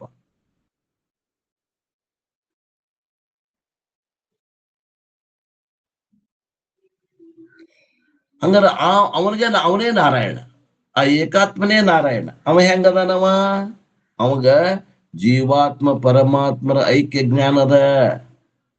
ಆದ್ರ ಕಣ್ಣಿಗೆ ಮಾತ್ರ ಭೇದ ಕಾಣ್ತೈತಿ. ಮತ್ತ ಘಟ ತೋರಿದಾಗ ಘಟಾಕಾಶ, ಮಠ ತೋರಿದಾಗ ಮಠಾಕಾಶ ತೋರ್ತದ. ಇಷ್ಟು ತೋರಿದ್ರು ಕೂಡ ಒಂದಾದ ಹಂತ ಧಾರಣೆಗೆ ನಾನು ನಮಸ್ಕರಿಸುತ್ತೇನೆ. ನೋಡ್ರಿ ಹೆಂಗದ ಬಿಡ್ರಿ ನಮಸ್ಕಾರ ಹೆಂಗೈತಿ ನೋಡ್ರಿ. ಮಂಗಳಾಚರಣೆ. ಹಂತ ನಾರಾಯಣನಿಗೆ ನಾನು ನಮಸ್ಕರಿಸುತ್ತೇನೆ. This is the essence of the first verse. ಇದು 1ನೇ ಶ್ಲೋಕದ ಪೂರ್ಣ ತಾತ್ಪರ್ಯ. The word dharman occurring in this verse refers to jivatma ಹೇಳ್ತಾರೆ ನೋಡ್ರಿ. ಈ ಶ್ಲೋಕದಲ್ಲಿ ಬರುವಂತ ಶಬ್ದ ಧರ್ಮಾನ್ ಅಂತ ಐತಲ್ಲ, ಅದಕ್ಕೇನ್ ಅರ್ಥ ಮಾಡ್ಬೇಕು? ಜೀವರುಗಳು, ಜೀವಾತ್ಮ ಅಂತ ತಿಳ್ಕೊಬೇಕು. The words used in this verse are rare. ಇಲ್ಲಿ ಉಪಯೋಗ ಮಾಡಿದಂತ ಶಬ್ದಗಳನ್ನ ಇವು ಬಹಳ ವಿರಳವಾಗಿ ಉಪಯೋಗ ಮಾಡುವಂತ ಶಬ್ದಗಳು ಅವನು ಬಳಸ್ಯಾರು. ಅಬ್ಟ್ರೂಸ್ ವರ್ಡ್ಸ್ ಅಂದ್ರೆ ಇವೆಲ್ಲ ಏನ್ ಶಬ್ದಗಳು ನಮಗ ದಿಕ್ಕು ತಪ್ಪಿಸ್ತಾವ. and the sentence and the grammatical constructions are also peculiar. ಅವ್ರು ರಚನೆ ಮಾಡಿದಂತ ಶೈಲಿನೂ ಕೂಡ ವಿಚಿತ್ರದ. ಅರ್ಥ ಆಗುದಿಲ್ಲ ಸಾಮಾನ್ಯವಾಗಿ. Many verses are undecipherable. ಕೆಲವೊಂದು ಶ್ಲೋಕಗಳನ್ನ ಅನ್ನಕ ಬರೋದಿಲ್ಲ, ಅಷ್ಟು ಕಠಿಣ ಅದಾವ. But Shankaracharya commentary helps here. ಇದಕ್ಕೆ ಶಂಕರರು ಮತ್ತೆ ಭಾಷೆ ಬರ್ದಾರಲ್ಲ, ಅಲ್ಲಿ ಅವ್ರು ನಮಗ ಹಿಂಗ್ ಓದ್ರಿ, ಇದ್ರ ಈಗ ಅರ್ಥ ಹಿಂಗ್ ಮಾಡ್ರಿ ಅಂತ ಹೇಳ್ತಾರ. ಹಿಂಗಾಗಿ ನಮಗೇನು ಅಷ್ಟು ವಜ್ಜೆ ಅನಿಸೋದಿಲ್ಲ. ಆ ಶಂಕರಾಚಾರ್ಯರ ಕಾಮೆಂಟ್ರಿ ಭಾಷೆ ಇಲ್ಲ ಅಂದ್ರೆ ನಮಗೆ ಅರ್ಥ ಮಾಡ್ಕೊಳ್ಳೋದು ಕಠಿಣ ಆಗ್ತದೆ. ಇದೇ ರೀತಿ ನಿಜಗುಂಡ ಕೈಬೆಲೆ ಪದ್ಧತಿನೂ ಹಂಗ ಅದ. ನಿಜಗುಂಡ ಗ್ರಂಥನೂ ಹಂಗ ಅದಾವ. For difficult versus only the essence will be given. ಯಾವ ಕಠಿಣ ಶ್ಲೋಕಗಳದಾವ ಅಲ್ಲಿ ತಾತ್ಪರ್ಯವನ್ನ ಅಷ್ಟ ಹೇಳ್ತೇನೆ ಅಂತ ಅಪ್ಪೋರು ಹೇಳಾಗತ್ತಾರ. ಆದ್ದರಿಂದ ಅಪ್ಪೋರು ಹೇಳ್ತಾರ, ಅದನ್ನ ನಾ ಹೇಳಾವ. ಇಷ್ಟು ಒಂದು 1ನೇದಲ್ಲಿ ಆದಿಗುರು ನಾರಾಯಣನಿಗೆ ನಮಸ್ಕರಿಸಿ ನಿರ್ವಿಘ್ನ ಸಮಾಪ್ತಿ ಆಗಲಿ ಎನ್ನುವಂತ ಉದ್ದೇಶ ಇಟ್ಕೊಂಡು, ಈ ಕಾರ್ಯ ನಿರ್ವಿಘ್ನವಾಗಿ ಸಮಾಪ್ತಿ ಆಗಲಿ ಅಂತ ತಿಳ್ಕೊಂಡು ಮಂಗಳಾಚರಣೆ ಶ್ಲೋಕವನ್ನ 1ನೇ ಶ್ಲೋಕದಾಗ ಗೌಡಪಾದಾಚಾರ್ಯರು ಮಾಡಿದ್ರು. 2ನೇದ್ದು ಅದೇ ಅದ, ಮಂಗಳಾಚರಣೆನೇ ಅದ. ಅದರಲ್ಲಿ ಏನ್ ಹೇಳ್ತಾರ ನೋಡು. ಅಸ್ಪರ್ಶ ಯೋಗೋ ವೈ ನಾಮ ಸರ್ವಸತ್ವ ಸುಖೋಹಿತಃ ಅವಿವಾದೋ ಅವಿರುದ್ಧಶ್ಚ ದೇಶಿತಸ್ತಂ ನಮಾಮ್ಯಹಂ. ಸರ್ವಸತ್ವ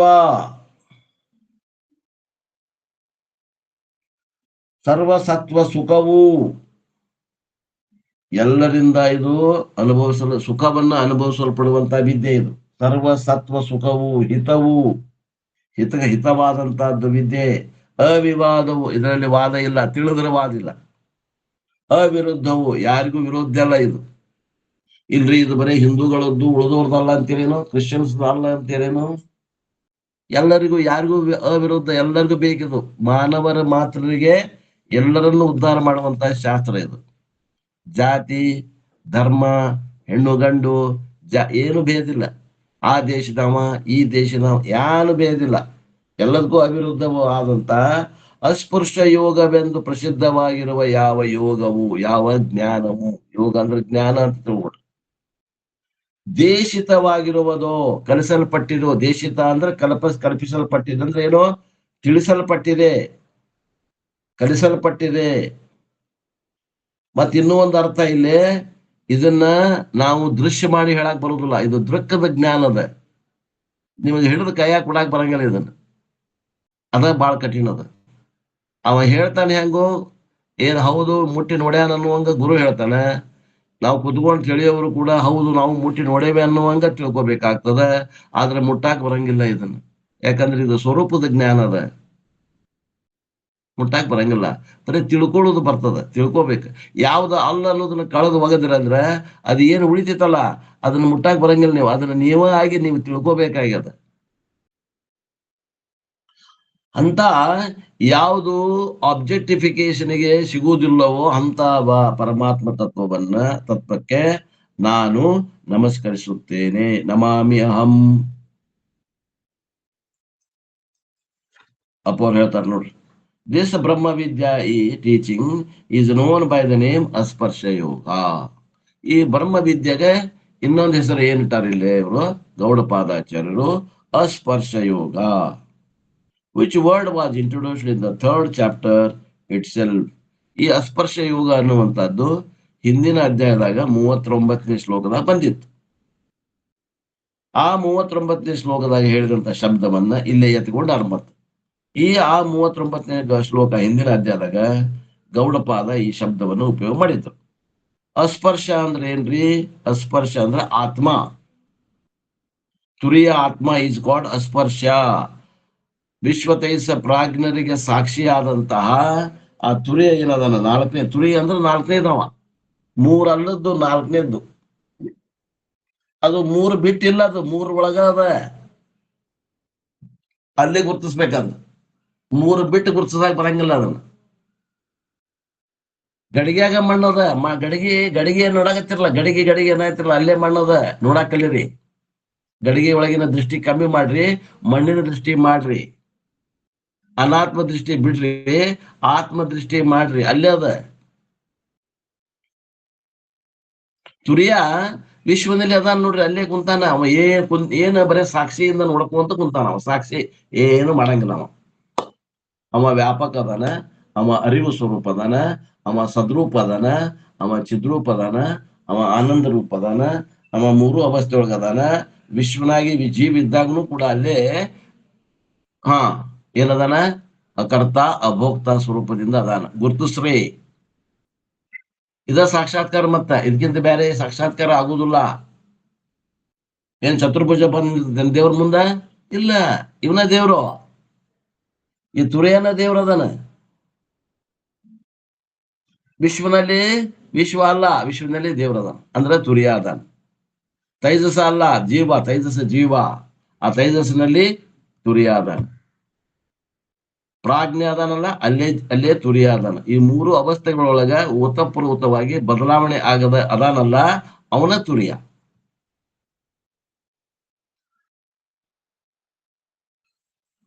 ವೈ ಇಟ್ ಇಸ್ ಕಾಲ್ಡ್ ಅಸ್ಪರ್ಶ ಅಂದ್ರೆ, ಆ ತುರಿಯನಿಗೆ ಅಸ್ಪರ್ಶ ಅಂತ ಯಾಕೆ ಕರೆದಿದ್ದಾರೆ? ಅಸ್ಪರ್ಶ ಯಾಕೆ ಕರೆದಾರ ಅಂದ್ರ, ಅವ ಯಾರಿಗೂ ಸಂಘ ಇಲ್ಲ, ಒಂದು ಅಸಂಗನಾಗಿದ್ದಾನವ. ಯಾರಿಗೂ ಅಂಟಕೊಂಡಿಲ್ಲವ, ಯಾರ ಮ್ಯಾಗೂ ರಾಗ ದ್ವೇಷ ಇಲ್ಲ ಅವಂಗ. ಅವ ಅಲ್ಲೇ ಇದ್ದು ಎಲ್ಲದಕ್ಕೂ ಅಸಂಗನಾಗಿದ್ದಾನ, ಅಂಟುಕೊಳ್ಳದ ಅದಾನವ. ಆದ್ದರಿಂದ ನೋ ಕಾಂಟ್ಯಾಕ್ಟ್, ಸಂಬಂಧ ಇಲ್ಲ, ಅಸಂಬಂಧಿ ಅದಾನವ. No connection. Why is atma asanga ಅಸ್ಪರ್ಶ? ಆತ್ಮ ಬೀಯಿಂಗ್ ಸತ್ಯಂ, ಅನಾತ್ಮ ಬೀಯಿಂಗ್ ಮಿಥ್ಯಾ. ಸತ್ಯ ಮಿಥ್ಯಾ ಕೆನಾಟ್ ಕಮ್ ಇನ್ ಕಾಂಟ್ಯಾಕ್ಟ್.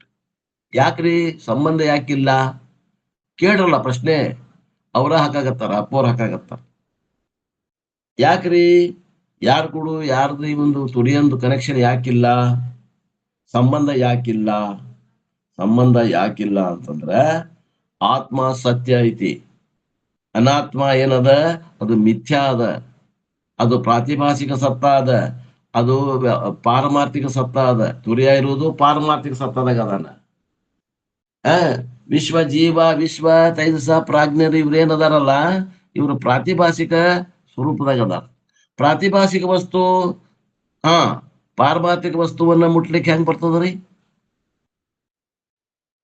ಆ ಕಲ್ಲಿ ಮ್ಯಾಗ ಏನು ಒಂದು ಚಿಕ್ಕ ಐತಿ, ಅದು ನಾವ್ ಅಲ್ಲಿ ನಿಂತ್ಕೊಂಡಾಗ ನಮ್ ಮುಖದ ಮ್ಯಾಗ ಕಾಣಕತ್ತದ ಅಂದ್ರ ಕಾಣ್ತೈತಿ, ಮುಖದ ಮ್ಯಾಗ ಇಲ್ಲ ಅಂತಲ್ಲ, ಮುಖದ ಮ್ಯಾಗ ಇಲ್ಲ ಅದ, ಮತ್ ಎಲ್ಲದ? ಅದು ಕರಡಿ ಮ್ಯಾಗ ಅದ. ಮತ್ತ ಆ ಕರಡಿ ಮ್ಯಾಗ ಇದ್ದಂತ ಚಿಕ್ಕಿಗೂ ಬಿಂಬ ಸ್ವರೂಪರಾದಂತವಂಗ ತೋರ್ತದ, ಇಲ್ಲ ಅಂತಲ್ಲ.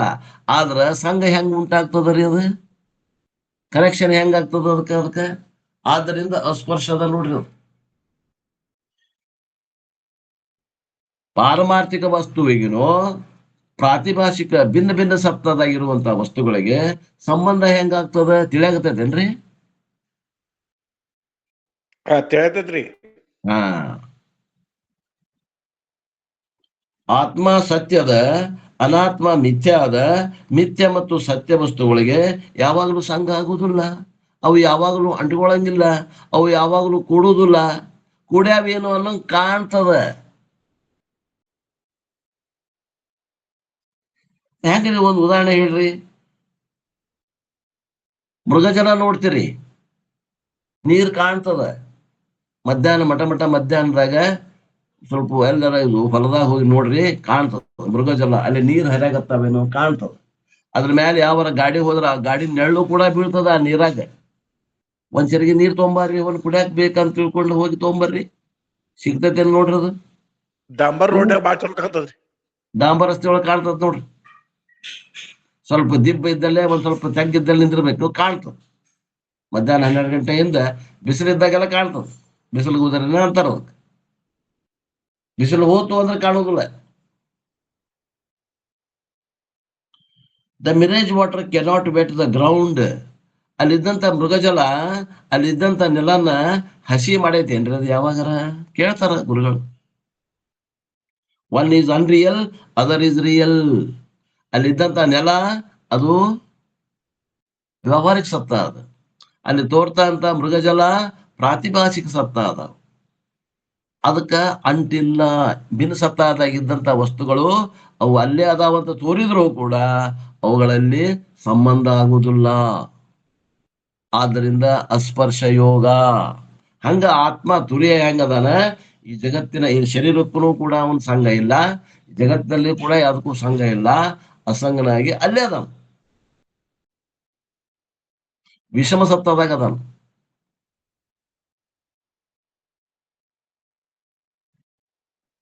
The unreal cannot culminate the real. ಯಾವ್ದು ಮಿಥ್ಯಾ ಅದ, ಯಾವ್ದು ಕಲ್ಪಿತ ಅದ, ಅದು ಅಧಿಷ್ಠಾನಕ್ಕ ಏನಾದ್ರೂ ಹಾನಿ ಮಾಡಕ್ ಬರ್ತೈತೆ ಅದಕ್ಕೆ? ಸಮಸತ್ತಾದಾಗ ಏನಾರ ಹಾನಿ ಮಾಡಕ್ ಬರ್ತದ. ವಿಷಮ ಸತ್ತಾದಾಗ ಇದ್ದ ವಸ್ತುಗಳನ್ನ ಪರಸ್ಪರ ಹಾನಿ ಮಾಡಕ್ ಬರ್ತೈತೇನ್ರಿ? ನಾಶ ಮಾಡಕ್ ಬರ್ತೈತೇನು? ಬರಲ್ಲ. ಉದಾಹರಣೆ ಹೇಳ್ರಿ. ಸಿನಿಮಾಕ್ ಹೋಗ್ತೀರಿ ನೀವು, ಆ ಸಿನಿಮಾ ನೋಡಕತ್ತೀರಿ ನೀವು.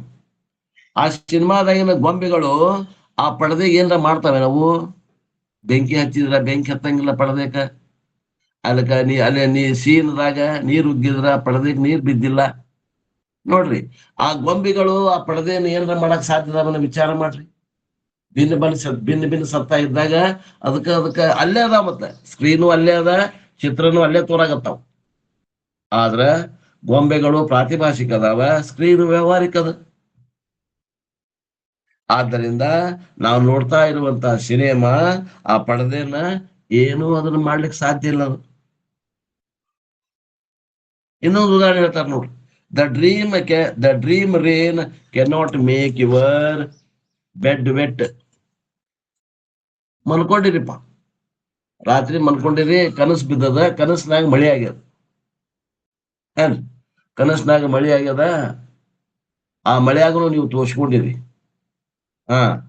ಈಗ ವಿಚಾರ ಮಾಡಿ ಎದ್ ನೋಡ್ರಿ, ಹಾಸಿಗೆ ತೋದತ್ತೇನೋ ನೋಡ್ರಿ, ಹಾಸಿಗೆ ಒಣದೈತೆ ತೋದೈತೆ ನೋಡ್ರಿ. ಇಲ್ಲ, ಮಳಿ ಸ್ವಲ್ಪ ಪ್ರಾತಿಭಾಷಿಕ ಅದ, ಕನಸು. ಇದು ವ್ಯಾವಹಾರಿಕ ಅದ, ಬಿಲ್ ಸತ್ತದಾಗ ಅದ, ಅಸ್ಪರ್ಶ ಅದ, ಏನು ಆಗಂಗಿಲ್ಲ. ಎಷ್ಟು ಉದಾಹರಣೆ ಕೊಡ್ಬೇಕು ನೋಡ್ರಿ ತಿಳ್ಕೊಳಕ್. ಇವತ್ತು ಬಂದವ್ರಿಗೆ ತಿಳಿಬೇಕು. ಹಂಗ ಹೇಳ್ತಾರಪ್ಪ ಅವ್ರು. ಆತ್ಮ ಯಾಕೆ ಹಿಂಗದ? ಆತ್ಮ ಅಸಂಗದಾನ, ಆತ್ಮ ಸತ್ಯ ಅದಾನ. ಅಂದ್ರೆ ಅಸ್ಪರ್ಶ ಯೋಗ ಅಂದ್ರೆ ಏನ್ರಿ? ಅಸಂಗ ಆತ್ಮಜ್ಞಾನಕರ ಅಸ್ಪರ್ಶ ಯೋಗ ಅಂತಾರೆ. ಯೋಗ ಅಂದ್ರೆ ಜ್ಞಾನ, ಇಲ್ಲೇ ಬರ್ಕೊಡ್ರಿ. ಯೋಗ ಅಂದ್ರೆ ಮತ್ತೆ ಅಲ್ಲಿ ಇದಕ್ ಹೋಗ್ಬೇಡ್ರಿ, ಉಪಾಸನೆಗೆ ಹೋಗ್ಬೇಡ್ರಿ. ಇಲ್ಲಿ ಯೋಗ ಅಂದ್ರೆ ಅಸ್ಪರ್ಶ ಯೋಗ ಅಂದ್ರೆ ಅಸ್ಪರ್ಶ ಜ್ಞಾನ, ಆತ್ಮಜ್ಞಾನ. ಯೋಗ ಹಿಯರ್ ಮೀನ್ಸ್ ಜ್ಞಾನಂ. Even though this Atma Jnanam appears difficult initially, it is worth the trouble. ನೋಡ್ರಿ, ಈ ವಿದ್ಯೆ ನಮಗ ಸ್ಟಾರ್ಟಿಂಗ್ ಪಾಯಿಂಟ್ನಾಗ ಕಷ್ಟ ಅನಿಸ್ತದ. ಏನಪ್ಪಾ ಏನೋ ಹೇಳಕತ್ತಾರಲ್ಲ, ತಿಳಿಯಬಾರ್ದಲ್ಲ ಅನಿಸ್ತದ. ಆದ್ರ ಕಷ್ಟ ಆದ್ರೂ ಅಡ್ಡಿ ಇಲ್ಲ, ತಿಳ್ಕೊಂಡ್ರ ಬಾಳ ಲಾಭದ ಅಂತಾರ ನೋಡ್ರಿ. It is worth the trouble. ಏನ ತ್ರಾಸ್ ತಗೊಂಡು ತಿಳ್ಕೊಂಡ್ರ ಮುಂದೆ ದೊಡ್ಡ ಲಾಭ ಆಗುದದ. ತ್ರಾಸ್ ತಗೊಳಕ್ ಅಡ್ಡಿ ಇಲ್ಲ ಅಂತ ಅರ್ಥ. ತ್ರಾಸ ಆದ್ರೂ ಅಡ್ಡಿ ಇಲ್ಲ, ತಿಳ್ಕೊಳಕ್ ಪ್ರಯತ್ನ ಮಾಡ್ರಿ, ಮನಸ್ಸನ್ನ ಅಪ್ಗ್ರೇಡ್ ಮಾಡ್ಕೊಡ್ರಿ. ಈ ಮಟ್ಟಕ್ಕೆ ಬಂದ ತಿಳ್ಕೊಳಕ ಮನಸ್ಸಿಗೆ ಟ್ರೈನಿಂಗ್ ಕೊಡ್ರಿ. ತಿಳ್ಕೊತದ ಮನಸ್ಸು, ಏನ್ ಬೇಕಾದ್ದು ಮಾಡ್ತದ. ಯಾಕೆ ಮನಸ್ಸು ಬಿಟ್ಟು ಬೇರೆ ಸಾಧನನೇ ಇಲ್ಲ ನಮ್ ಕಡೆ. Because it is liberating knowledge. ಯಾಕಂದ್ರ ಈ ರೀತಿ ವಿದ್ಯೆಯನ್ನ ತಿಳಿದಾಗನ ಅದು ನಮ್ಮ ಜನನ ಮರಣದಿಂದ ಮೋಕ್ಷದಾಗ ಕರ್ಕೊಂಡು ಹೋಗ್ತದೆ. ಇಲ್ಲಾಂದ್ರ ಸಾಯಕ್ ತಯಾರಾಗು, ದುಃಖಪನ್ನ ಅನುಭವಿಸಕ್ ತಯಾರಾಗು. ದುಃಖ ನಿವೃತ್ತಿ ಆಗೋದಿಲ್ಲ, ಹೆಗಲ ಬದಲಾವಣೆ ಆಗ್ತದ. ನೀವು ಏನ ಮಾಡಿದ್ರು ಕೂಡ ಹೆಗಲ ಬದಲಾವಣೆ ಆಗ್ತದ. ವಜ್ಜ ಹೊರದು ತಪ್ಪೋದಿಲ್ಲ, ಬಿಟ್ಟಿ ಗಂಟು ಹೊರದು ತಪ್ಪೋದಿಲ್ಲ. ಇದನ್ನ ಬಿಟ್ಟು ಬೇರೆ ಏನ್ ಮಾಡಿದ್ರು ತಪ್ಪೋದಿಲ್ಲ. ನಾವು ಶ್ರೀಮಂತರ ಮನ್ಯಾಗ ಹುಟ್ಟುವಂತ ಪುಣ್ಯ ಕೆಲಸ ಮಾಡ್ತೇವ್ರಿ, ತಪ್ಪೋದಿಲ್ಲ ಮರಾಯ. ಸುಖ ಸಿಗ್ತದಂದ್ರೇನು? ಇವು ವಸ್ತುಗಳು ಸಿಗ್ತಾವ ನಿನಗೆ, ಸುಖ ಸಿಗೋದಿಲ್ಲ. ದುಃಖದ ಬೆರಸದ ಸುಖ ಬೇಕು ಅಂದ್ರೆ ದುಃಖ ಮಿಶ್ರಿತ ಸುಖ ಸಿಗ್ತದ. ಪುಣ್ಯ ಮಾಡಿದೆ ಅಂತಂದ್ರೆ ದುಃಖ ಮಿಶ್ರಿತ ಸುಖ ಸಿಗ್ತದ. ಶ್ರೀಮಂತರ ಮನ್ಯಾಗ ಹುಟ್ಟಬಹುದು, ಸಾಕಷ್ಟು ಆಸ್ತಿ ಮನ್ಯಾಗ ಹುಟ್ಟಬಹುದು, ಆದ್ರ ದುಃಖ ಮಿಶ್ರಿತ ಸುಖ ಇಲ್ಲ. ದುಃಖ ಸಹಿತ ದುಃಖ ಮಿಶ್ರಿತ ಸುಖ ಅದ ಅಲ್ಲಿ. ಇದು ದುಃಖಂ ಬೆರಸದ ಸುಖ. ಇದು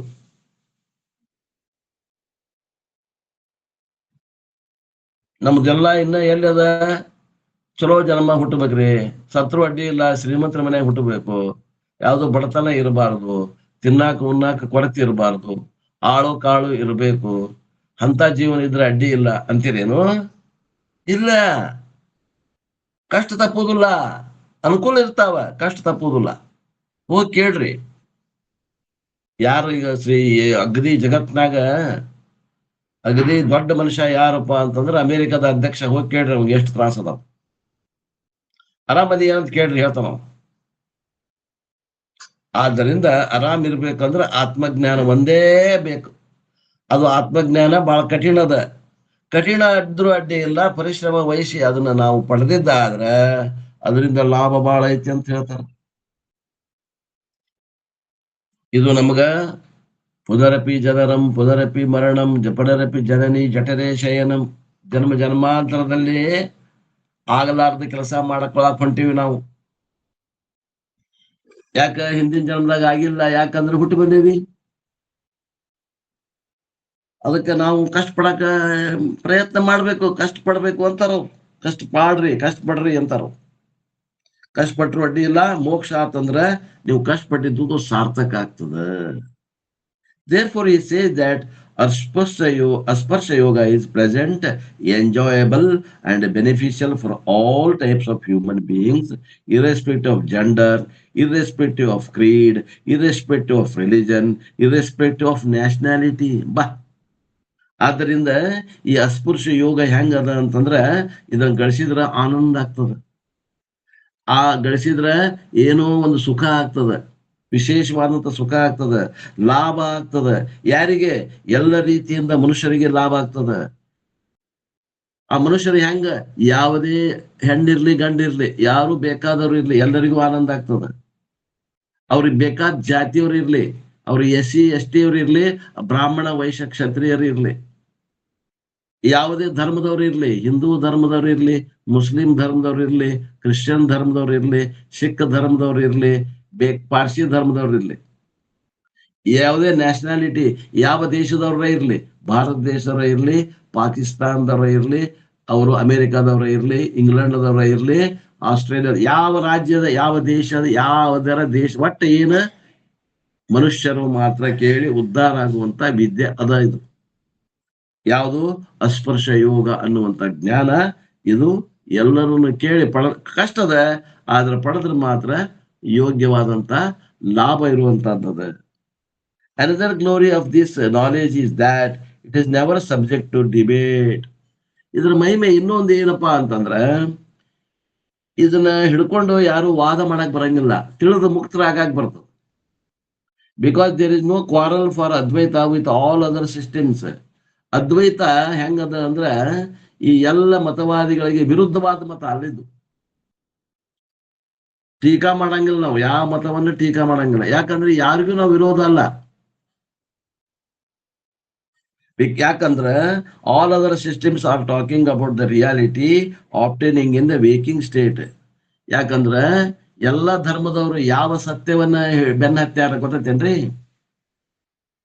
ಗೊತ್ತೇನ ಯಾವ ಸತ್ಯವನ್ನ ಧರ್ಮ ಹತ್ಯಾವು? ಎಲ್ಲಾ ಧರ್ಮವಾದಿಗಳು ನಮ್ಮ ಈ ಒಂದು ವೇದಾಂತ ಬಿಟ್ಟು ಉಳಿದು ಎಲ್ಲವರು ಯಾರನ್ನ ಬೆನ್ನ ಹತ್ಯಾರಂದ್ರ ಜಾಗೃತ ಪ್ರಪಂಚದಾಗ ಏನ್ ಚಾಲ್ತಿ ನಡೆದೈತಲ್ಲ ಅದನ್ನ ಬೆನ್ನ ಹತ್ಯಾರು. ಜಾಗೃತ ಪ್ರಪಂಚದ ವ್ಯವಹಾರಕ್ಕೆ ಏನ್ ಅನುಕೂಲ ಆಗೈತಲ್ಲ ಅದನ್ನ ಒಂದ್ ಧರ್ಮ ಮಾಡ್ಕೊಂಡಾರ, ಅಲ್ಲಿ ನಿಂತು ಬಿಟ್ಟಾರ ಅವರು. ಜಾಗೃತನ ಖರೆ ಅಂತ ನಿಂತು ಬಿಟ್ಟಾರ ಅವರು, ದ್ವೈತ ಪ್ರಪಂಚ ಖರೆ ಅಂತ ನಿಂತಾರ. ಅದು ಸುಳ್ಳು ಅನ್ನುವಂತಹ ನಾವು ವೇದಾಂತಿಗಳಿಗೆ ಅವ್ರು ನಮ್ಗೇನ್ ವಿರೋಧ ಅಲ್ಲ. They are all analyzing conditional reality, obtaining in the relative world within duality. ಸಾಪೇಕ್ಷಿಕವಾದಂತಹ ಜಗತ್ನಾಗ ಕುಂತಾರವರು, ನಿರಪೇಕ್ಷಿಕವಾಗಿ ನಾವು ಮಾತಾಡಕತ್ತೇವಿ. ಸಾಪೇಕ್ಷದವರಿಗೆ ನಿರಪೇಕ್ಷದವರಿಗೆ ಏನು ಸಂಬಂಧ? ಬಾಲಕರು, ತಿಳಿಬಳಿಕೆ ಇಲ್ಲದವರು ಅಂತ ನಾವು ಸುಮ್ಮಿರ್ಬೇಕಾಗ್ತದ. ಅವ್ರು ಕೂಡ ವಾದ ಯಾಕೆ ಮಾಡಕ್ ಹೋಗ್ಬೇಕ್ರಿ ನಾವು? ಅವರು ಸಾಪೇಕ್ಷಿಕವಾದಂತ ಈ ಜಾಗೃತ ಪ್ರಪಂಚ ಖರೆ ಅಂತ ಬೆನ್ನ ಹತ್ತಿದವರು. ಅದನ್ನ ಬಿಟ್ಟು ಬಂದೇವಿ ನಾವು, ಅದು ಮಿಥ್ಯಾದ, ಅದು ಕಲ್ಪಿತದ ಅಂತ ತಿಳ್ಕೊಂಡು. ಅವ್ರು ಕೂಡ ನಮ್ದೇನು ವಾದ ಅದ? ನಮ್ದೇನು ವಾದ ಇಲ್ಲ ಅವ್ರು ಕೂಡ.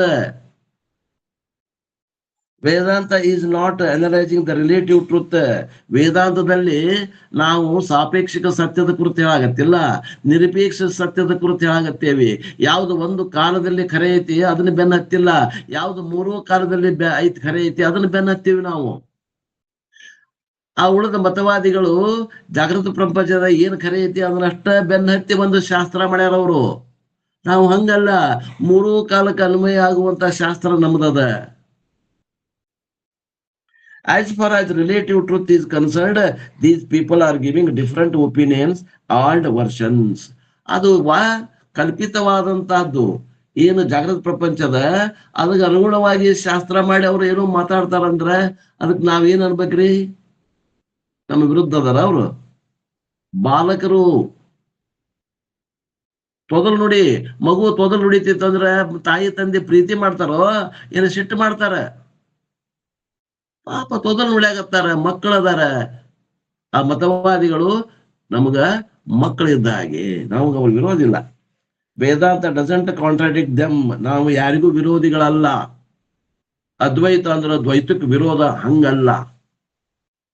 Because their opinions are from different standpoints. ಅವರು ನೋಡುವಂತ ದೃಷ್ಟಿಕೋನ ಮಾಯಾ ದೃಷ್ಟಿ ಅದ, ನಮ್ಮ ನೋಡುವಂತ ದೃಷ್ಟಿಕೋನ ಮಾಯಾ ರಹಿತದ. Every system like Sankhya, every system like Nyaya Vaisheshika are empirically correct for the transactional plane like different medical systems. Sankhya, Nyayika, Vaisheshika, Purva Mimamsa, Yoga, ಇವರೆಲ್ಲ ಆಸ್ತಿಕ ದರ್ಶನದವರಾಗಲಿ, ಇವ್ರು ಎಲ್ಲ ಹೆಂಗ್ ಅದಾರು ಅಂತಂದ್ರ ವ್ಯಾವಹಾರಿಕ ಸತ್ಯನ್ನ ಕರೆ ಹಿಡಿದ ಬೆಳೆದಾಡಕತ್ತಾರ. ಅವ್ರು ಕೂಡ ನಮ್ದೇನು ಹೋರಾಟ? ಅವ್ರ ಹೆಂಗ್ ನಮಗ್ ವಿರೋಧ? ಈಗ ಮನುಷ್ಯನಿಗೆ ರೋಗ ಬಂದಾಗ ಟ್ರೀಟ್ಮೆಂಟ್ ಮಾಡಾಕ ಅಲೋಪತಿ ಅದ, ಆಯುರ್ವೇದ ಅದ, ಹೋಮಿಯೋಪತಿ ಅದ, ನೇಚರ್ ಕ್ಯೂರ್ ಅದ. ಅವ್ರವ್ರ ಪದ್ಧತಿ ಮಾಡ್ಕೊಂಡಾರ. ಅವ್ರು ಮಾಡ್ಕೊಂಡ್ರೆ ಮಾಡ್ಕೋಲ್ರಕ್ಕ, ಅವ್ರವ್ರ ವಿಚಾರ ತಕ್ಕ ಅವ್ರು ಮಾಡ್ಕೊಂಡಾರ. ಅವ್ರು ಜಾಗೃತ ಪ್ರಪಂಚ ಅಷ್ಟ ಖರೆ ಹಿಡಿದು ಮಾಡ್ಯಾರ. ನಾವು ಮೂರೂ ಅವಸ್ಥೆಗಳು ಸುಳ್ಳು ಮಾಡಿ ನಾಲ್ಕನೇದ್ ಖರೆ, ಮೂರೂ ಕಾಲದಾಗ ಖರೆ ಇದ್ದಿದ್ದಂತ ತಿಳ್ಕೊಂಡು ನಾವು ಮಾಡೀವಿ. ನಾವು ಮಾಡಿದ್ದಕ್ಕೆ ವೇದ ಪ್ರಮಾಣ ಐತಿ, ಅವ್ರು ಮಾಡಿದ್ದಕ್ಕೆ ಯಾವ ಪ್ರಮಾಣವೂ ಇಲ್ಲ. ಅವ್ರು ಕಣ್ಣಿಲೆ ನೋಡಿದ್ದು ಕಿವಿಲೆ ಕೇಳಿದ್ದನ್ನ ಖರೆ ಅಂತ ಹೊಂಟಾರ. ಪ್ರಮಾಣವನ್ನ ಬಿಟ್ಟು ಹೊಂಟಾರ, ಅದಕ್ಕೆ ಅವರು ದಾರಿ ತಪ್ಪ್ಯಾರ.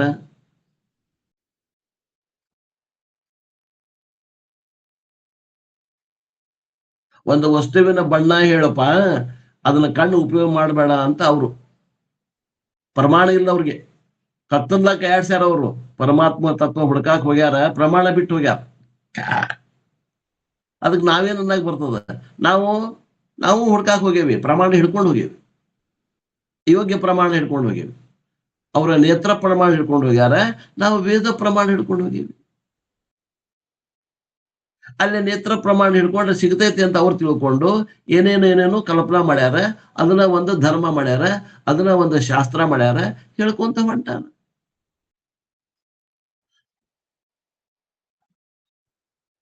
ಮತ್ತ ಅದು ವ್ಯಾವಹಾರಿಕ ಸತ್ಯ ಒಳಗೆ ಅವ್ರು ಮಾಡಿದ ಖರೇನ ಅದ, ತಪ್ಪೇನಿಲ್ಲ ಅವ್ರದ್ದು. ಒಂದ್ ವೇಳೆ ಜಗತ್ತು ಸೃಷ್ಟಿ ಆಗಿತ್ತಂದ್ರ ಅವ್ರು ಮಾಡಿದಂತ ಏನದಾವ ಶಾಸ್ತ್ರಗಳ ಖರೇನ ಅದಾವ. ಸೃಷ್ಟಿನ ಆಗಿಲ್ಲ ಅಂತ ನಾವು ಹೇಳೋರಿಗೆ ಅವ್ರದ್ದು ನಮ್ಗೆ ಹೊಂದಿಕೆ ಆಗೋದಿಲ್ಲ. In the transactional plane truth is relative. ನಿಜವಾದ ಸತ್ಯ ಹೆಂಗದ ಅಂತಂದ್ರ ವ್ಯಾವಹಾರಿಕ ದೃಷ್ಟಿಯಿಂದ ತಗೊಂಡ್ರ ಅದು ಏನದ, ಸಾಪೇಕ್ಷಿಕ ಸತ್ಯನ ಅದ. A wall can be viewed as a wall, bricks arranged vertically, mud stack, or molecules of atoms. These are all the correct with respect to their standpoint. ಅವ್ರ ದೃಷ್ಟಿಕೋನದಿಂದ ಅವ್ರದ್ದು ಕರೆಕ್ಟ್ ಅದ, ನಮ್ಮ ದೃಷ್ಟಿಕೋನಕ್ಕೆ ಅವ್ರದ್ದು ಸರಿ ಇಲ್ಲ. In the empirical plane, the truth is relative. ವ್ಯವಹಾರಿಕ ಸತ್ತಾದಾಗ ಆ ಸತ್ತ ಹೆಂಗೈತಿ ಅಂದ್ರ ಪಾರಮಾರ್ಥಿಕ ಇಲ್ಲ ವ್ಯವಹಾರದಾಗ. ಅದು ಹೆಂಗದ? ಅದು ಸಾಪೇಕ್ಷಿಕ ಸತ್ಯನ ಐತಿ. ವ್ಯವಹಾರಕ್ಕ ಅದ ಖರೆ ಅದ, ಆ ಮತವಾದಿಗಳು ಮಾಡಿದ್ದ ಖರೆ ಅದ. ಅದಕ್ಕೆ ವ್ಯವಹಾರಕ್ಕ ಅದನ್ನ ಇಟ್ಕೊಡ್ರಿ. ಪಾರಮಾರ್ಥಿಕ ಮೋಕ್ಷ ಸಲುವಾಗಿ ಇತ್ತಾಗ ಬರ್ರಿ ಅಂತೀವಿ ನಾವು. ವ್ಯವಹಾರಕ್ಕ ಅದ ಇಟ್ಕೊಡ್ರಿ, ಮೋಕ್ಷಕ್ಕೆ ಈ ಪಾರಮಾರ್ಥಿಕ ಅದ್ವೈತವನ್ನ ಇಟ್ಕೊಡ್ರಿ. Vedanta is not interested in joining debate with them. ಅವ್ರು ಕೂಡ ವಾದ ವಿವಾದ ಮಾಡಿ ಗೆಲ್ಬೇಕು ಅನ್ನುವಂತ ಹಠ ನಮಗೇನಿಲ್ಲ. Because all are right from their own standpoint. ಅವರವರ ದೃಷ್ಟಿಕೋನದಿಂದ ಎಲ್ಲ ಸರಿನಾದ. But all are wrong also from other standpoints. ಆದ್ರೆ ಒಂದು ವಿಚಿತ್ರ ಏನಂದ್ರ, ಅವ್ರ ದೃಷ್ಟಿಯಿಂದ ನಾವು ತಪ್ಪದೇವಿ, ನಮ್ಮ ದೃಷ್ಟಿಯೊಳಗ ಅವರು ತಪ್ಪದಾರ. ಪರಸ್ಪರ ತಪ್ಪು ಆರೋಪ. ಆದ್ದರಿಂದ ಇಲ್ಲಿ ವಾದ ವಿವಾದಕ್ಕೆ ಅವಕಾಶ ಇಲ್ಲ.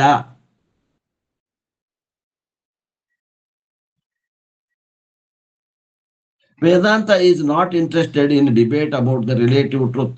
ಆ ವ್ಯಾವಹಾರಿಕವಾದ ಸತ್ಯಗೆ ನಮ್ದು ಏನೂ ವಾದ ವಿವಾದ ಇಲ್ಲ. Which these people are analyzing because relative truth cannot give liberation. ಆದ್ದರಿಂದ ಆ ಸಾಪೇಕ್ಷಿಕ ಸತ್ಯವಾದದ್ದನ್ನ ಅವ್ರು ಏನ್ ಹೇಳಾಗತ್ತಾರ, ಅದು ಮೋಕ್ಷ ಕೊಡುದಿಲ್ಲ.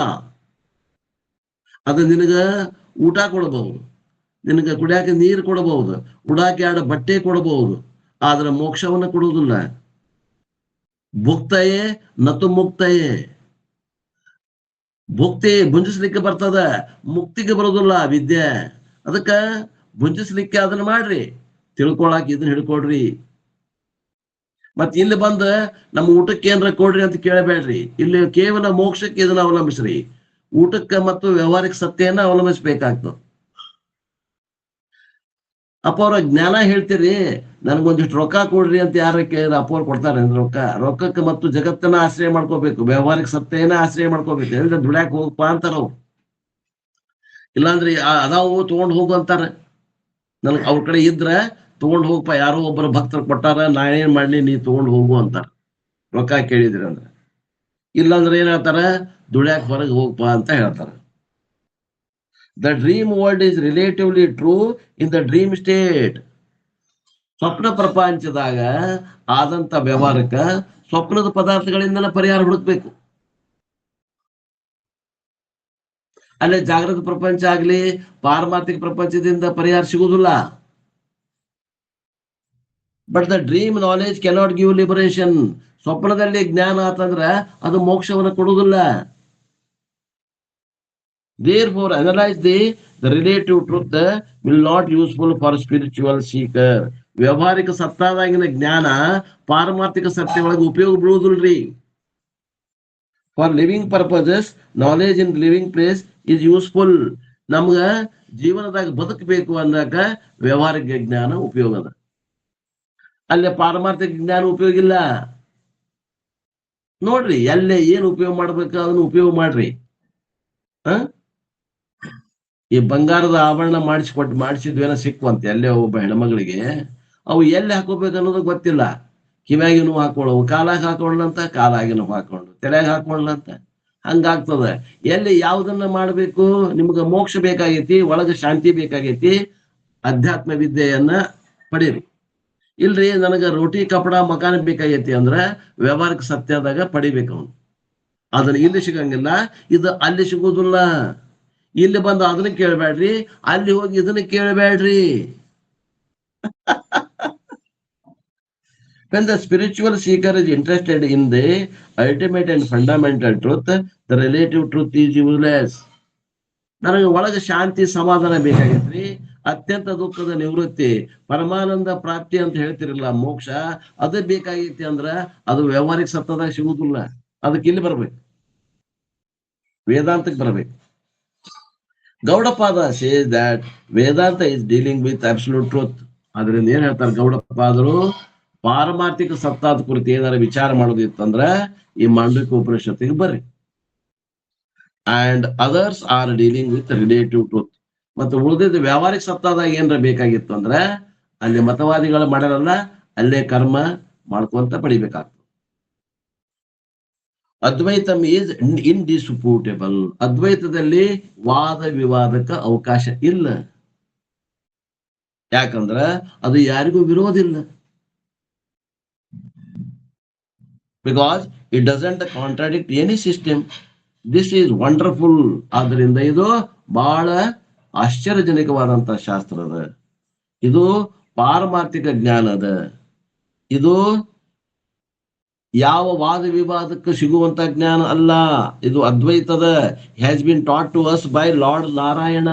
ಭಗವಂತನ ಬಂದು ನಾರಾಯಣನ ಅವತಾರ ತಾಳಿ ಅವನೇ ಇದನ್ನ ಹೇಳಿಕೊಟ್ಟ ಹೋಗ್ಯಾನ. ಪರಂಪರೆಯ ಮೂಲಕ ಜೀವಂತ ಅದ.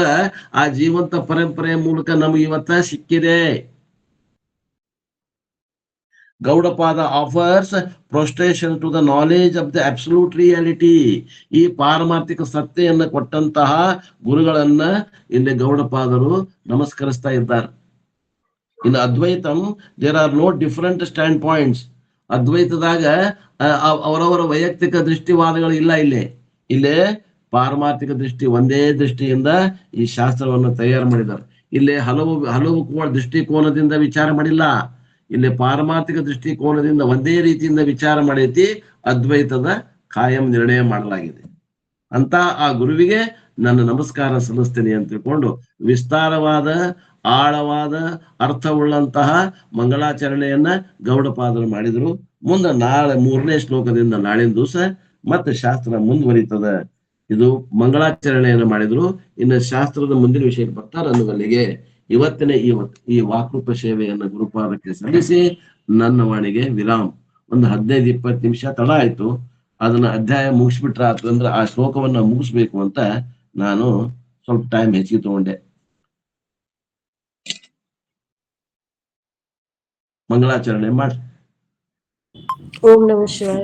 ಎಲ್ಲ ಮಹಾತ್ಮರಿಗೂ ಶರಣಾರ್ಥಿಗಳು. ಮಂಗಲವ ಪಾಡುವೆನು ಮಧುರತನದಲ್ಲಿ, ತುಂಗಮಯ ಭಾವದಕ್ಕೆ ನಂದಾದೀಪವಾಗಲಿ.